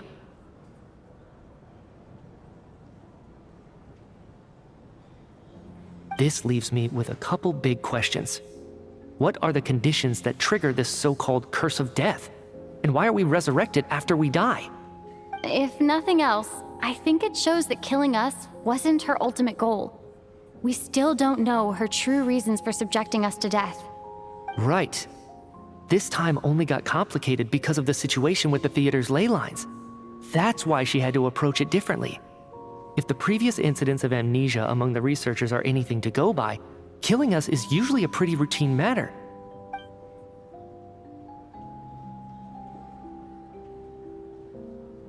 Come to think of it, wasn't I about to note something down before I died? I can't remember what it was, but I think it was something related to my research project. Sorry, Traveler. I'll catch up with you again later. Right now, I have to make a trip back to the Armory Palace.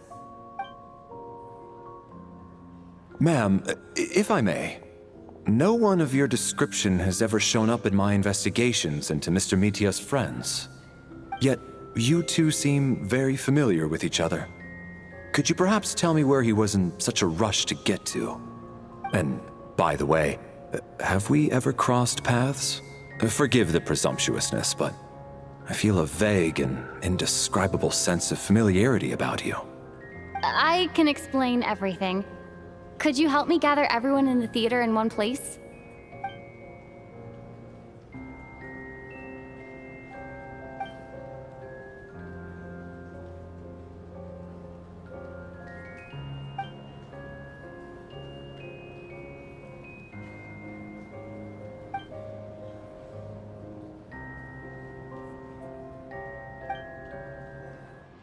So Chuganov really is going to shut down the factory.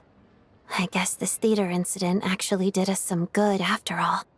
So, you said I promised to take you to the Armory Palace while we were in the afterlife, yes? I believe you. I think I even have a vague memory of it. Agreed. Let's check in on her first. The whole reason for our trip to the Armory Palace anyway is to figure out what's going on with her health.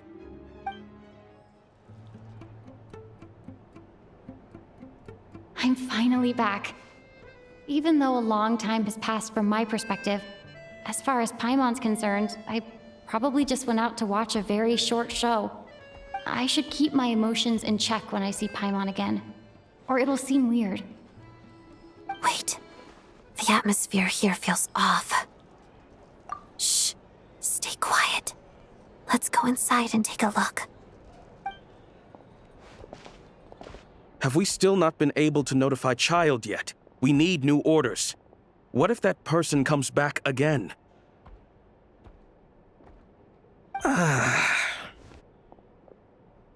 I'm so sorry. Under the circumstances, there was really nothing we could do. Tell me, what happened to Paimon? It was the Jester. He came here in person and escorted Miss Paimon away. He's the director of the Fatui. His authority supersedes all others and cannot be questioned. There was nothing we could do.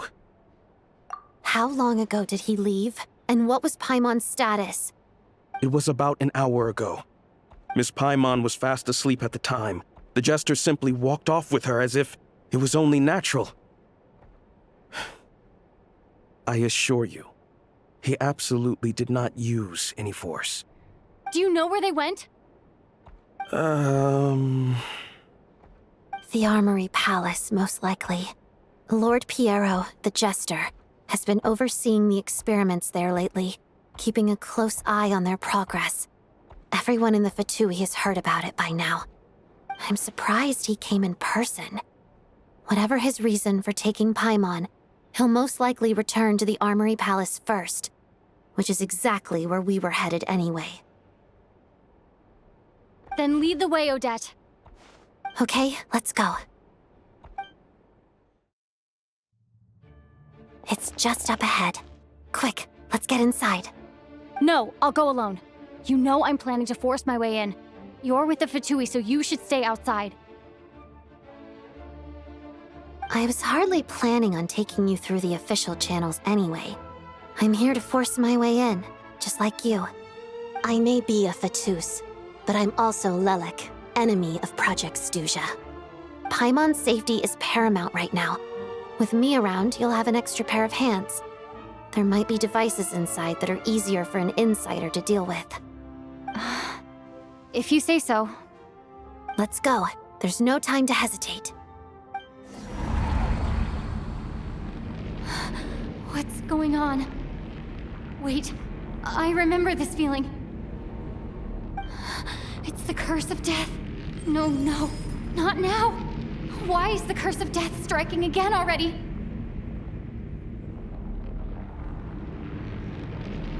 Odette?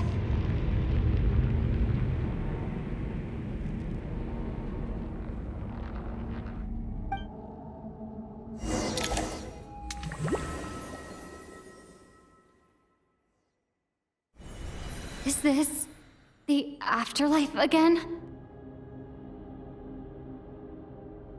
I need to find a way back to reality. Is that Odette's core Ignis? Could that be what just woke me up?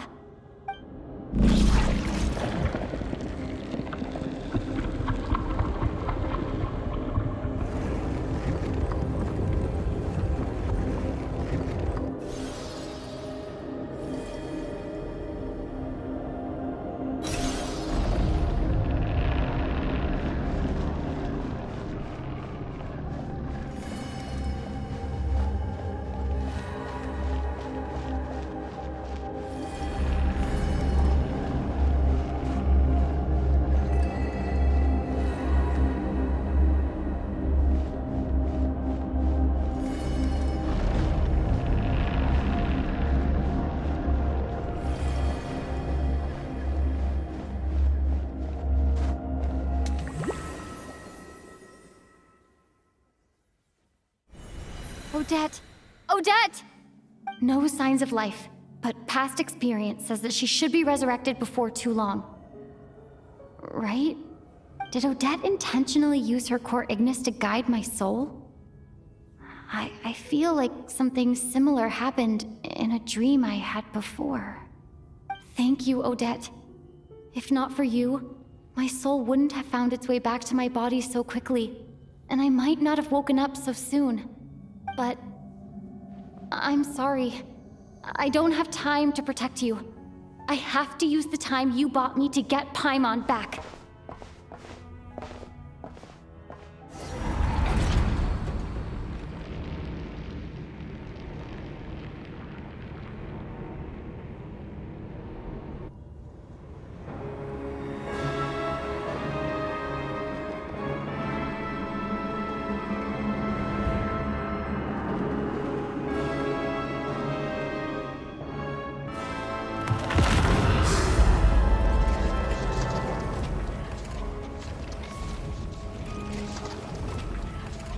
You don't learn, do you? You've already been involved in one mass death, and now you show up at the scene of another. This might have passed for a coincidence the first time, but a second time? Am I to assume you are intentionally interfering in Snezhnaya's affairs? Judging by your expression, it seems that you understand little of what is going on here. In that case, a word to the wise. Do not interfere in Snezhnaya's affairs. A civilization that fails to learn its lesson constantly depletes its own worth. It will one day lose any reason for its existence. And as a descender, you are perfectly suited to be the lifeline to which a dying civilization might desperately cling. Consider your position carefully. No advice needed. I'll make my own judgments. Suit yourself. When the day of reckoning arrives, not even a descender can hope to escape unscathed. The time for resurrection fast approaches. The mortals here are not yet worthy to behold my form.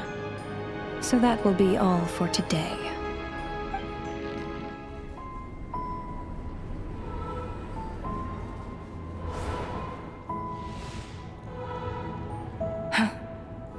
That thing is coming with me.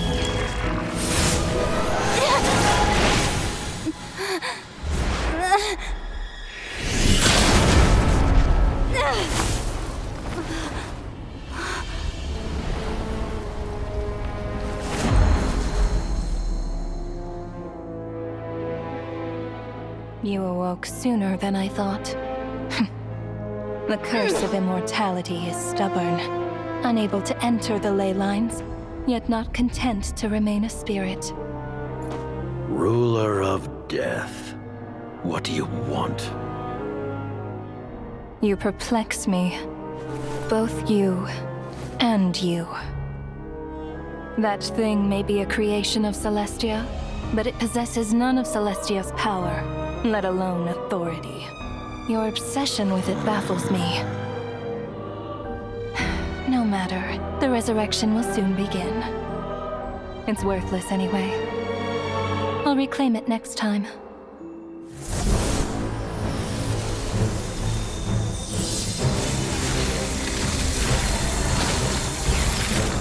Hey, who says there'll be a next time?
I missed you, Paimon. What are you talking about? We haven't even been apart for that long, have we? It was... different this time. You seem to be in pretty good shape. Yeah, Paimon's back in tip-top condition. It's the weirdest thing. Paimon fell asleep earlier, and when she woke up, she found herself here. The jester and that guy talking to him used some kind of energy on Paimon, and she could kind of feel it canceling out that other thing that was making her feel unwell. So, Mitya helped too? Apologies for leaving in such a hurry at the theater earlier. I was in a rush to verify some theories. Rest assured that your companion is perfectly safe. We reversed the effects that the experimental energy had on her. The jester specifically instructed me to do so. I suppose this is our first official meeting, Traveler. I could not let Paimon suffer in her condition for a moment longer, and so I simply took her without explanation. I hope you do not mind. But why would a big shot like you care about what happens to Paimon? As I said when you first arrived in Snezhnaya, we once spent some time together in the distant past. Oh yeah, you did mention that.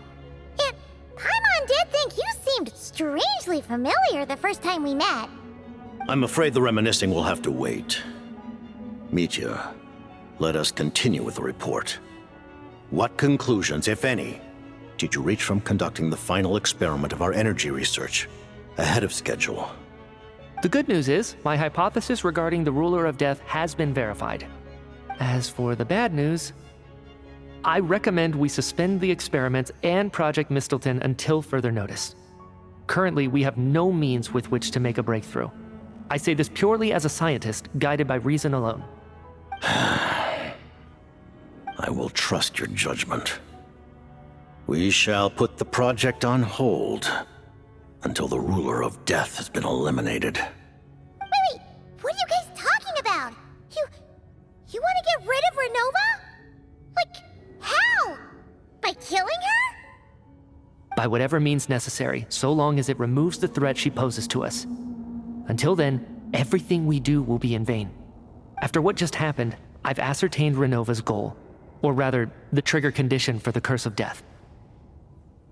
Okay, let's hear it. What she's doing is blocking Snezhnaya's technological progress, preventing us from possessing any means with which to threaten the heavenly principles. Just like the little lapdog she is. So, any ideas, research, or experiments that lead to technological progress can trigger the curse. Just now, for instance, I was set to launch a final phase energy experiment ahead of schedule. If the experiment was successful, we could have achieved a crucial breakthrough. As expected, though, the moment the experiment began, all the researchers, technicians, and witnesses died from the curse. All that effort, not to mention the energy and materials we relied on Project Stuzha to gather for us, went to waste. In the end, nothing was gained. Does that mean something similar happened when we were at the theater? That's right. During the performance, I thought of an important breakthrough regarding the experiment, and wound up dragging everyone into this. So the nature of the curse seems to be something like... when moments of technological progress occur, all life in the vicinity is taken away. What a violent method. Of course, that meant the curse was normally limited to the Armory Palace. Since outsiders are forbidden from entering, this mass death phenomenon went unnoticed. Until Odette came along. I believe she was the first witness. The Curse of Death was triggered just before she infiltrated the Armory Palace that day. But you mentioned something about a final stage experiment. Doesn't that mean you've actually made some progress? That's right. Even with the gods locking certain key components out of reach, humanity can still advance technology in incremental steps accumulated over time. But, as I'm sure Renova anticipated, even incremental progress has its limits, a point where the truth you're seeking must be put to the test in an experiment. You mean, the experiment you were just about to do? Yes, we were at a critical juncture, a moment where the quantitative was about to translate into fundamental qualitative change. With this single experiment, we could have brought everything we've worked for to fruition. But now, after already being forced to fumble around in the dark all this time, it feels like we've truly hit an impenetrable wall. As long as Renova's curse of death persists, we won't be able to advance the experiment or obtain any results. And with Project Stuzha having been in effect all this time, at our nation's current strength, repeated trial and error is simply unsustainable. Only by eliminating Renova first will it be possible to continue advancing our plans. But she's the ruler of death! She can just kill whoever she wants, right? That's gotta be the scariest power ever! Is it even possible to beat her? We'll see. But one thing's for sure. She definitely can't just do whatever she wants. The best proof of that is me, standing here, very much alive. You're saying... Wouldn't it be easier to just kill all of us researchers for good? Why resurrect us over and over again? Why let us advance our technology to this point? So, you're saying even the ruler of death has limitations we don't know about? Exactly. And I think that's where the key to our breakthrough lies. Regardless, the ruler of death has always been an obstacle we must overcome. Indeed, we must face life, death, time, and space. After all, our goal is the heavenly principles. The Fatui want to challenge the heavenly principles?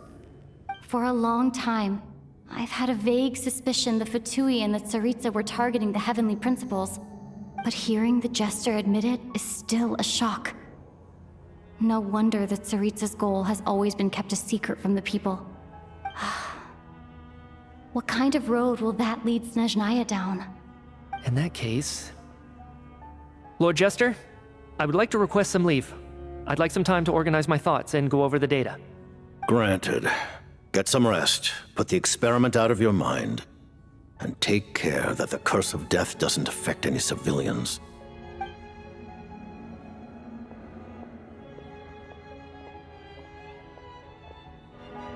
While there is yet time, allow me to offer you my hospitality, honored guest of Snezhnaya. Is there anything you wish to know?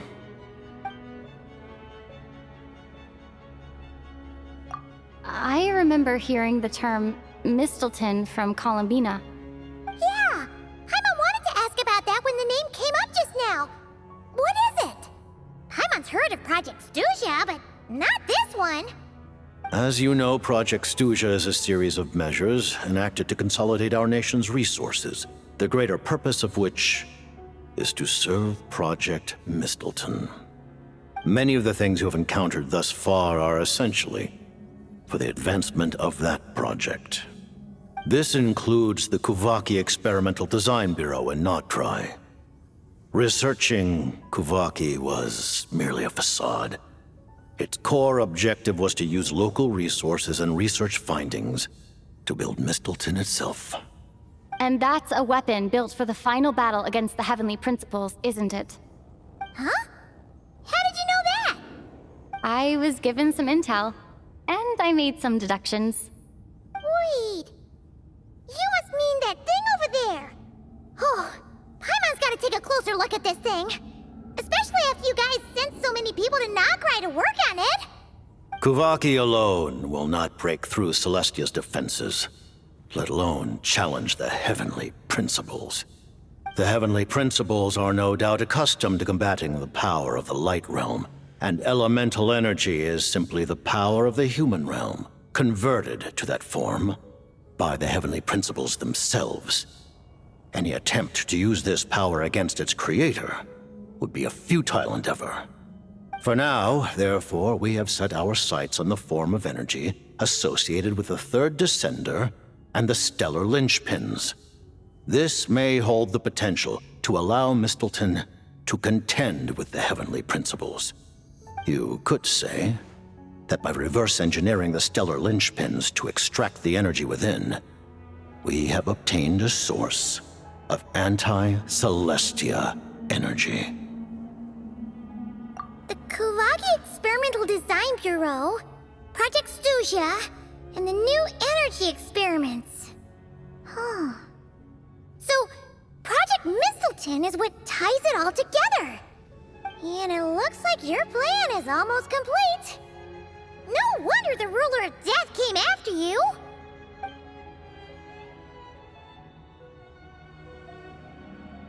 Her Majesty the Tsaritsa has embarked upon an expedition to vanquish a monster.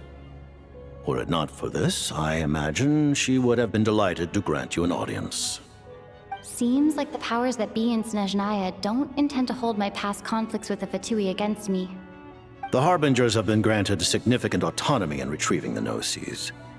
But by the same token, they do not completely represent Snezhnaya's official stance. You read my mind. Speaking of the Gnosis, Paimon's been dying to ask this question since forever. Why exactly does the Tsaritsa want to collect them? Is it something to do with the fight against the heavenly principles? The Gnosis will undoubtedly serve as a key bargaining chip when she confronts the heavenly principles. Beyond that, you had best ask the Tsaritsa herself. I am not sure if this information is mine to disclose. What do you mean, not sure? Don't you make the rules? You're the highest ranking Harbinger! Ugh, never mind. Taking on the heavenly principles is something most people wouldn't even entertain in their wildest fantasies. Why is the Tsaritsa so fixated on this? Into that today, civilization is nothing but an illusion. Something whose very existence can be negated at any moment. Our civilization may very well be destroyed in the struggle, but as things stand, the heavenly principles could choose to negate our existence on a passing whim. And we must not sit back and accept that fate. Only by changing the state of affairs, only by overthrowing the heavenly principles, can our civilization truly be said to have taken root. Otherwise, the fate of the people of Conria and Hyperborea is a cycle doomed to repeat itself. Accepting potential destruction in return for getting to control your own fate. Furthermore, perhaps this is still somewhat difficult for you to understand. Are you aware that all the rules of this world are made up of curses? Huh? All of them? Paimon knows about the curse of death you mentioned, and the curse of immortality that you and Dainsleif have. Then, the birth of the Hilly Churls, the rules of Natlan's Ode of Resurrection, those are curses too? Farina's long life seems to stem from a curse placed on her by Focalor as well. Yes. Even a god's love for humanity is a curse the heavenly principles inflicted upon the gods. What? The Tsaritsa has always had ample reason to hate the heavenly principles. If she can seize their authority, she will reconstruct the entire world, and when that time comes, humanity will be completely liberated from curses and lies. Look forward to it. It will be a world beyond your imagination. Though the ordinary people of Snezhnaya may not understand these details, in this frigid land locked in a ceaseless struggle against the environment, in this nation to which the gods have never shown favor, we all believe that standing in solidarity with the Tsaritsa in our shared struggle will surely usher in a new and better world.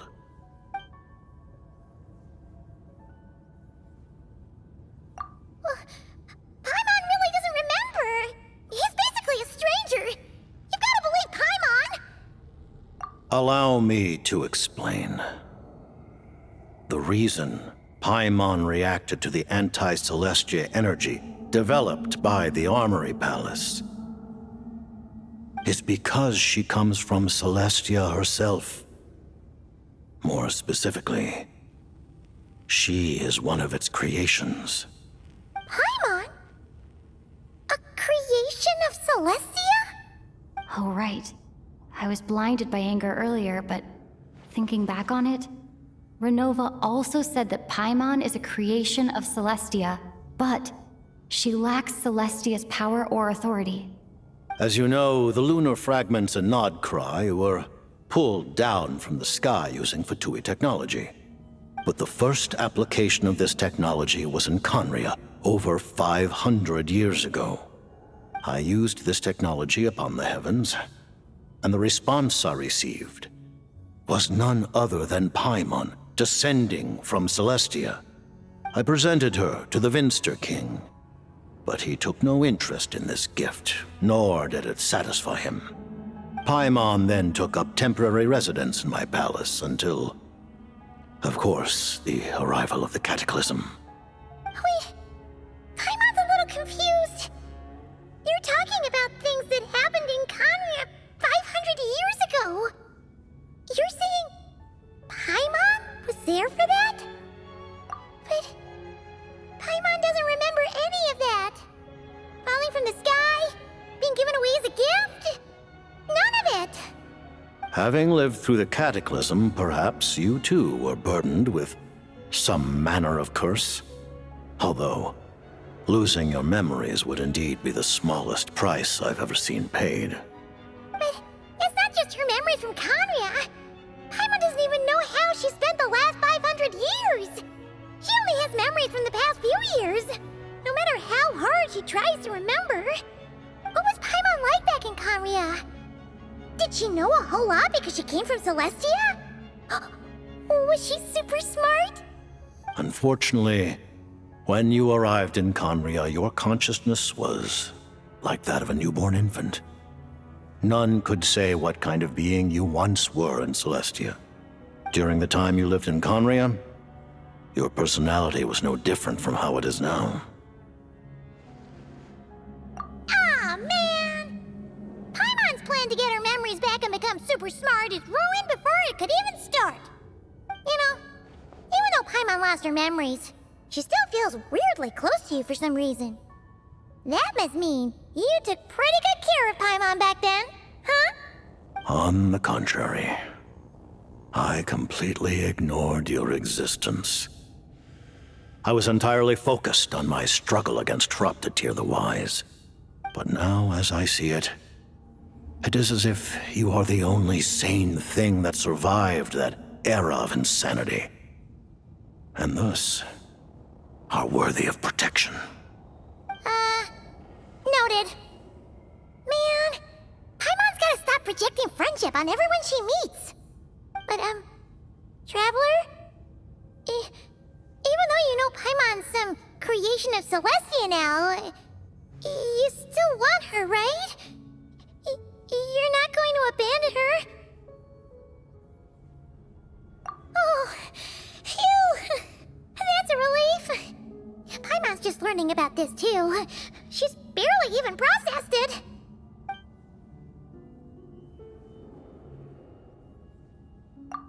Thank you for telling me so much. I'm a bit surprised, honestly. I didn't expect you to be quite so transparent with me. Given the circumstances, the Fatui need not hide anything from our allies. Allies? To advance Project Mistleton, we must first resolve our issue with the Ruler of Death. And if I presume correctly, you have no intention of letting her actions go unpunished either, do you? That's right. Ever since she said she intends to reclaim Paimon when we next meet, I figured reconciliation was out of the question. Against an opponent of this caliber, deliberating over our allegiances would waste time we do not have. We must join forces unreservedly with whomever we can, if we are to stand anything like a fighting chance. You're going to challenge the ruler of death? Just for Paimon? But Paimon's only... Thank you. Oh, thank you. Oh, gee. Now Paimon doesn't even know what to say. Anyway, Paimon's super touched. The Tsaritsa will return in triumph in short order, and the Fatui shall hold internal discussions regarding the enemy. The time for us to meet again will come very soon. Got it. Thanks for your help with Paimon. I'll be sure to look after her for you. There was just one other thing. Well, it's just a request, really. Paimon really wants to see what this Mistleton thingy you're gonna use against the Heavenly Principles looks like. Of course, Paimon knows it's top secret and stuff, but she just had to ask. It's okay if the answer's no. Certainly you may. Oh, for real? Actually, maybe it's best not to. What if her Nova suddenly pops up again? She might take this chance to... While the technology is not yet fully developed, it has nevertheless reached the stage where Celestia's creations are unable to damage it. In that regard, you may rest assured. Oh. Wow. No wonder Paimon felt so out of sorts recently, even though it was super far away. Alright then! Paimon's ready to take a sneaky peek at this top secret super weapon!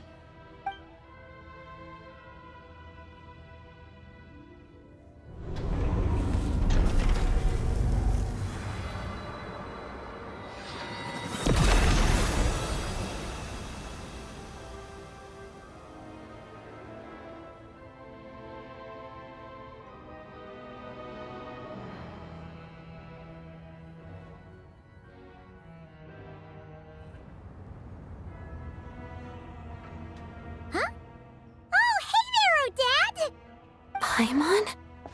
You're okay. Thank goodness. You look well. Have you recovered? Long story short, yep, Paimon's all better. What are you doing here? Were you waiting for us? That's right. When I woke up, I wanted to go in after you, but the guards had woken up as well. It would have been tough to take them on alone, and there was no easy way to sneak past them. So I returned the way I came and waited for you here. It was thanks to you that my soul found its way back to my body so quickly. Thank you. Huh. That actually worked? Nice. I just figured I'd try my luck when that ominous feeling struck me. Really, you should be thanking this thing instead.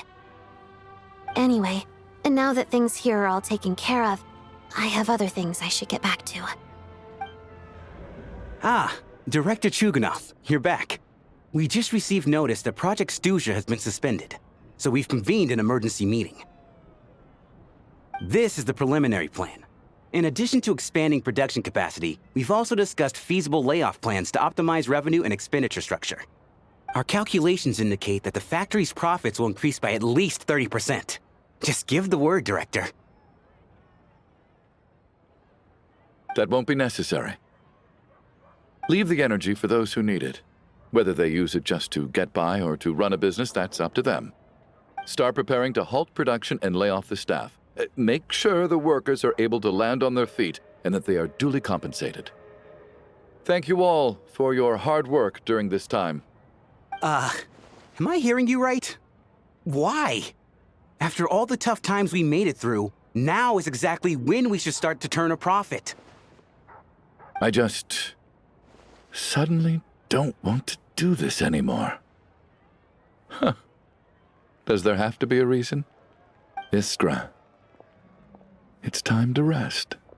Dear esteemed members of the Rokot, Given the effects of Lelik's radical actions upon our organization's reputation and social stability, a decision has been made to permanently withdraw this codename from use.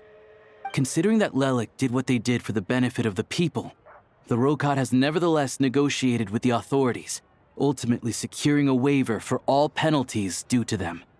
Lelik will be suspended for a period of time. Depending on their future performance, they may be allowed to adopt a new codename and continue acting as part of the Rokot. The purpose of this notice is to remind everyone once again that motives and methods are equally important when one operates in the shadows. Even with Project Stooge's suspension and our interim operational victory, we must guard against complacency and rashness and work to consolidate the progress we have made so far. We act only for the greater glory and solidarity of our nation. May the aurora shine ever on, and the tundra always stand firm. We act only for the greater glory and solidarity of our nation. May the aurora shine ever on, and the tundra always stand firm. Looks like it's finally over. You mean for us? Just thinking out loud. I've never seen the Snezhnaya Archon so lively before. I've seen Spirit Seeker performed many times, including by your mother. Why do you bring that up all of a sudden? Even though the choreography is always identical, every dancer finds a way to make it her own. So you actually want to talk to me about ballet? I just think it would be a pity if the dance was lost to history. She didn't teach it to you, did she? That was an unusually subtle taunt for you. We embraced one another on the snow-swept plains, melting the ruthlessness of time. But when our bodies, in pieces, are cast to the winds, what of our love will remain behind?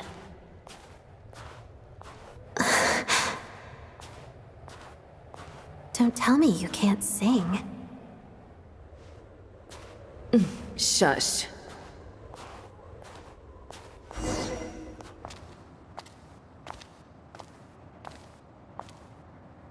I understand her hatred. The Fatui robbed her of the life she should have had. I never opposed her dancing. Yet still I became an enemy of her ballet.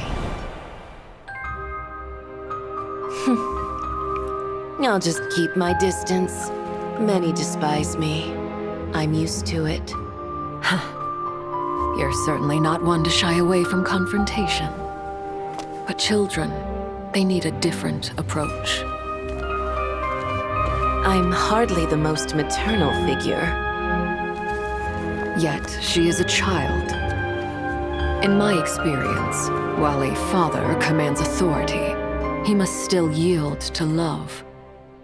You should tell her what you think about her dancing.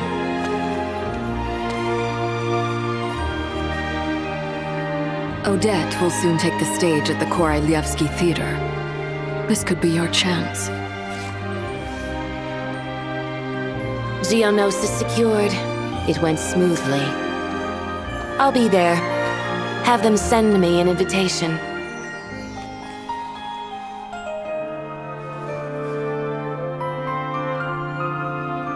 Sadly, things didn't work out.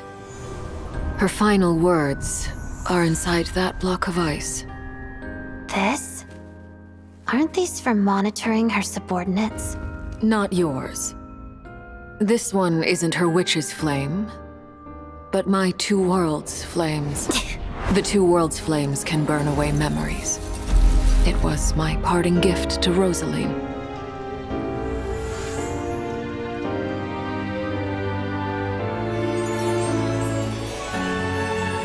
If all goes to plan, she and I will both live to see the Tsaritsa succeed. I believe she'll find peace. But if anything happens to me, she needn't follow in my footsteps. The cryo energy will fade away in time. Then the Two Worlds flames will burn away all memories of the Fatui. She'll be free to dance. She deserves this. I will handle the aftermath. The choice is yours, child.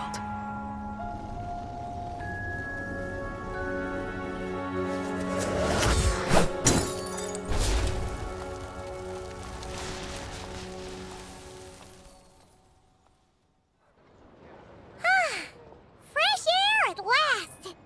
Paimon's head isn't spinning anymore, and the fever's all gone. Paimon's finally free to fly again! Oh, it's nice to finally know where Paimon came from, too. It did make Paimon a little nervous at first, but it's such a relief now. Like, who cares if Paimon's a creation of Celestia? She's probably not anyone that important. Probably just the fairy of food and fun or something. And like you said, this doesn't have to change anything between us. You're not gonna just... Hey, hurry up! Why are you walking so slowly? You've spent the last few days lying in bed and stuffing your face. I didn't think you'd be able to fly this fast. Says who? Paimon's as agile as ever. They don't call her White Floaty for nothing. Paimon originally wanted to check out the bookstores in Snezhnaya, but she's more in the mood for flying around right now, so let's save that for later. Wait, they've got light novels from Yai Publishing House here too. Huh? And this is Paimon's favorite mystery story from Fontaine! Wow! It got a sequel! The local Snezhnaya books look pretty interesting too, but also kinda heavy. Not the easiest things to look around. I thought you were in the mood for flying around. Paimon can read while she flies. Hey! Look at these two dolls! Which do you like better? Alright! Boss, we'll take both. Paimon will have the other one. Oh, I thought we were only getting one. All right, fine, I'll pay. There you are. Thanks for visiting. Paimon will grab this and then... Huh? Huh? Huh?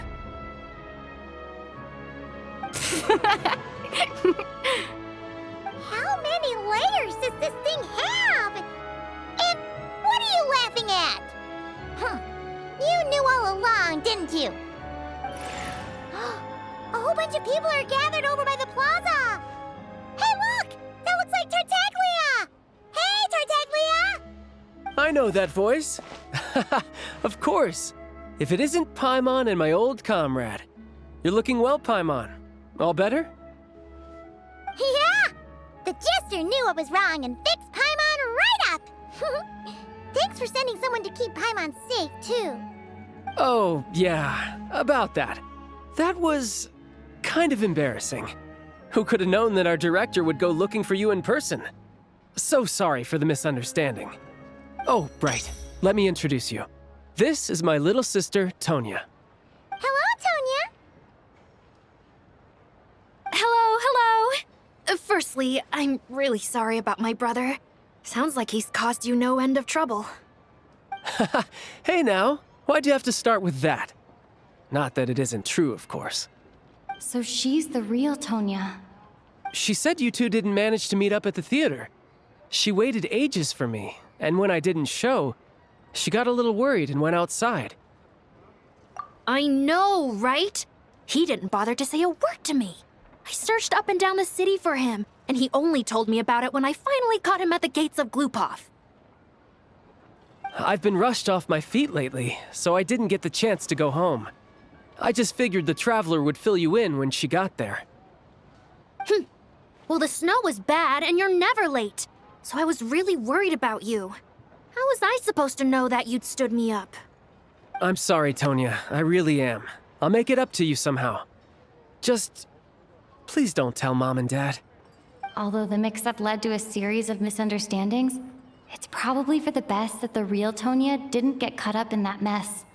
Besides, It's obvious that Tartaglia isn't usually one to break a promise.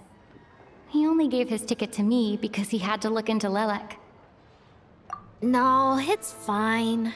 It just meant I didn't get to see the show in the end. By the way, what did you think? You were one of the first people to see it, you know? I would say the best is yet to come. Huh? What kind of review is that?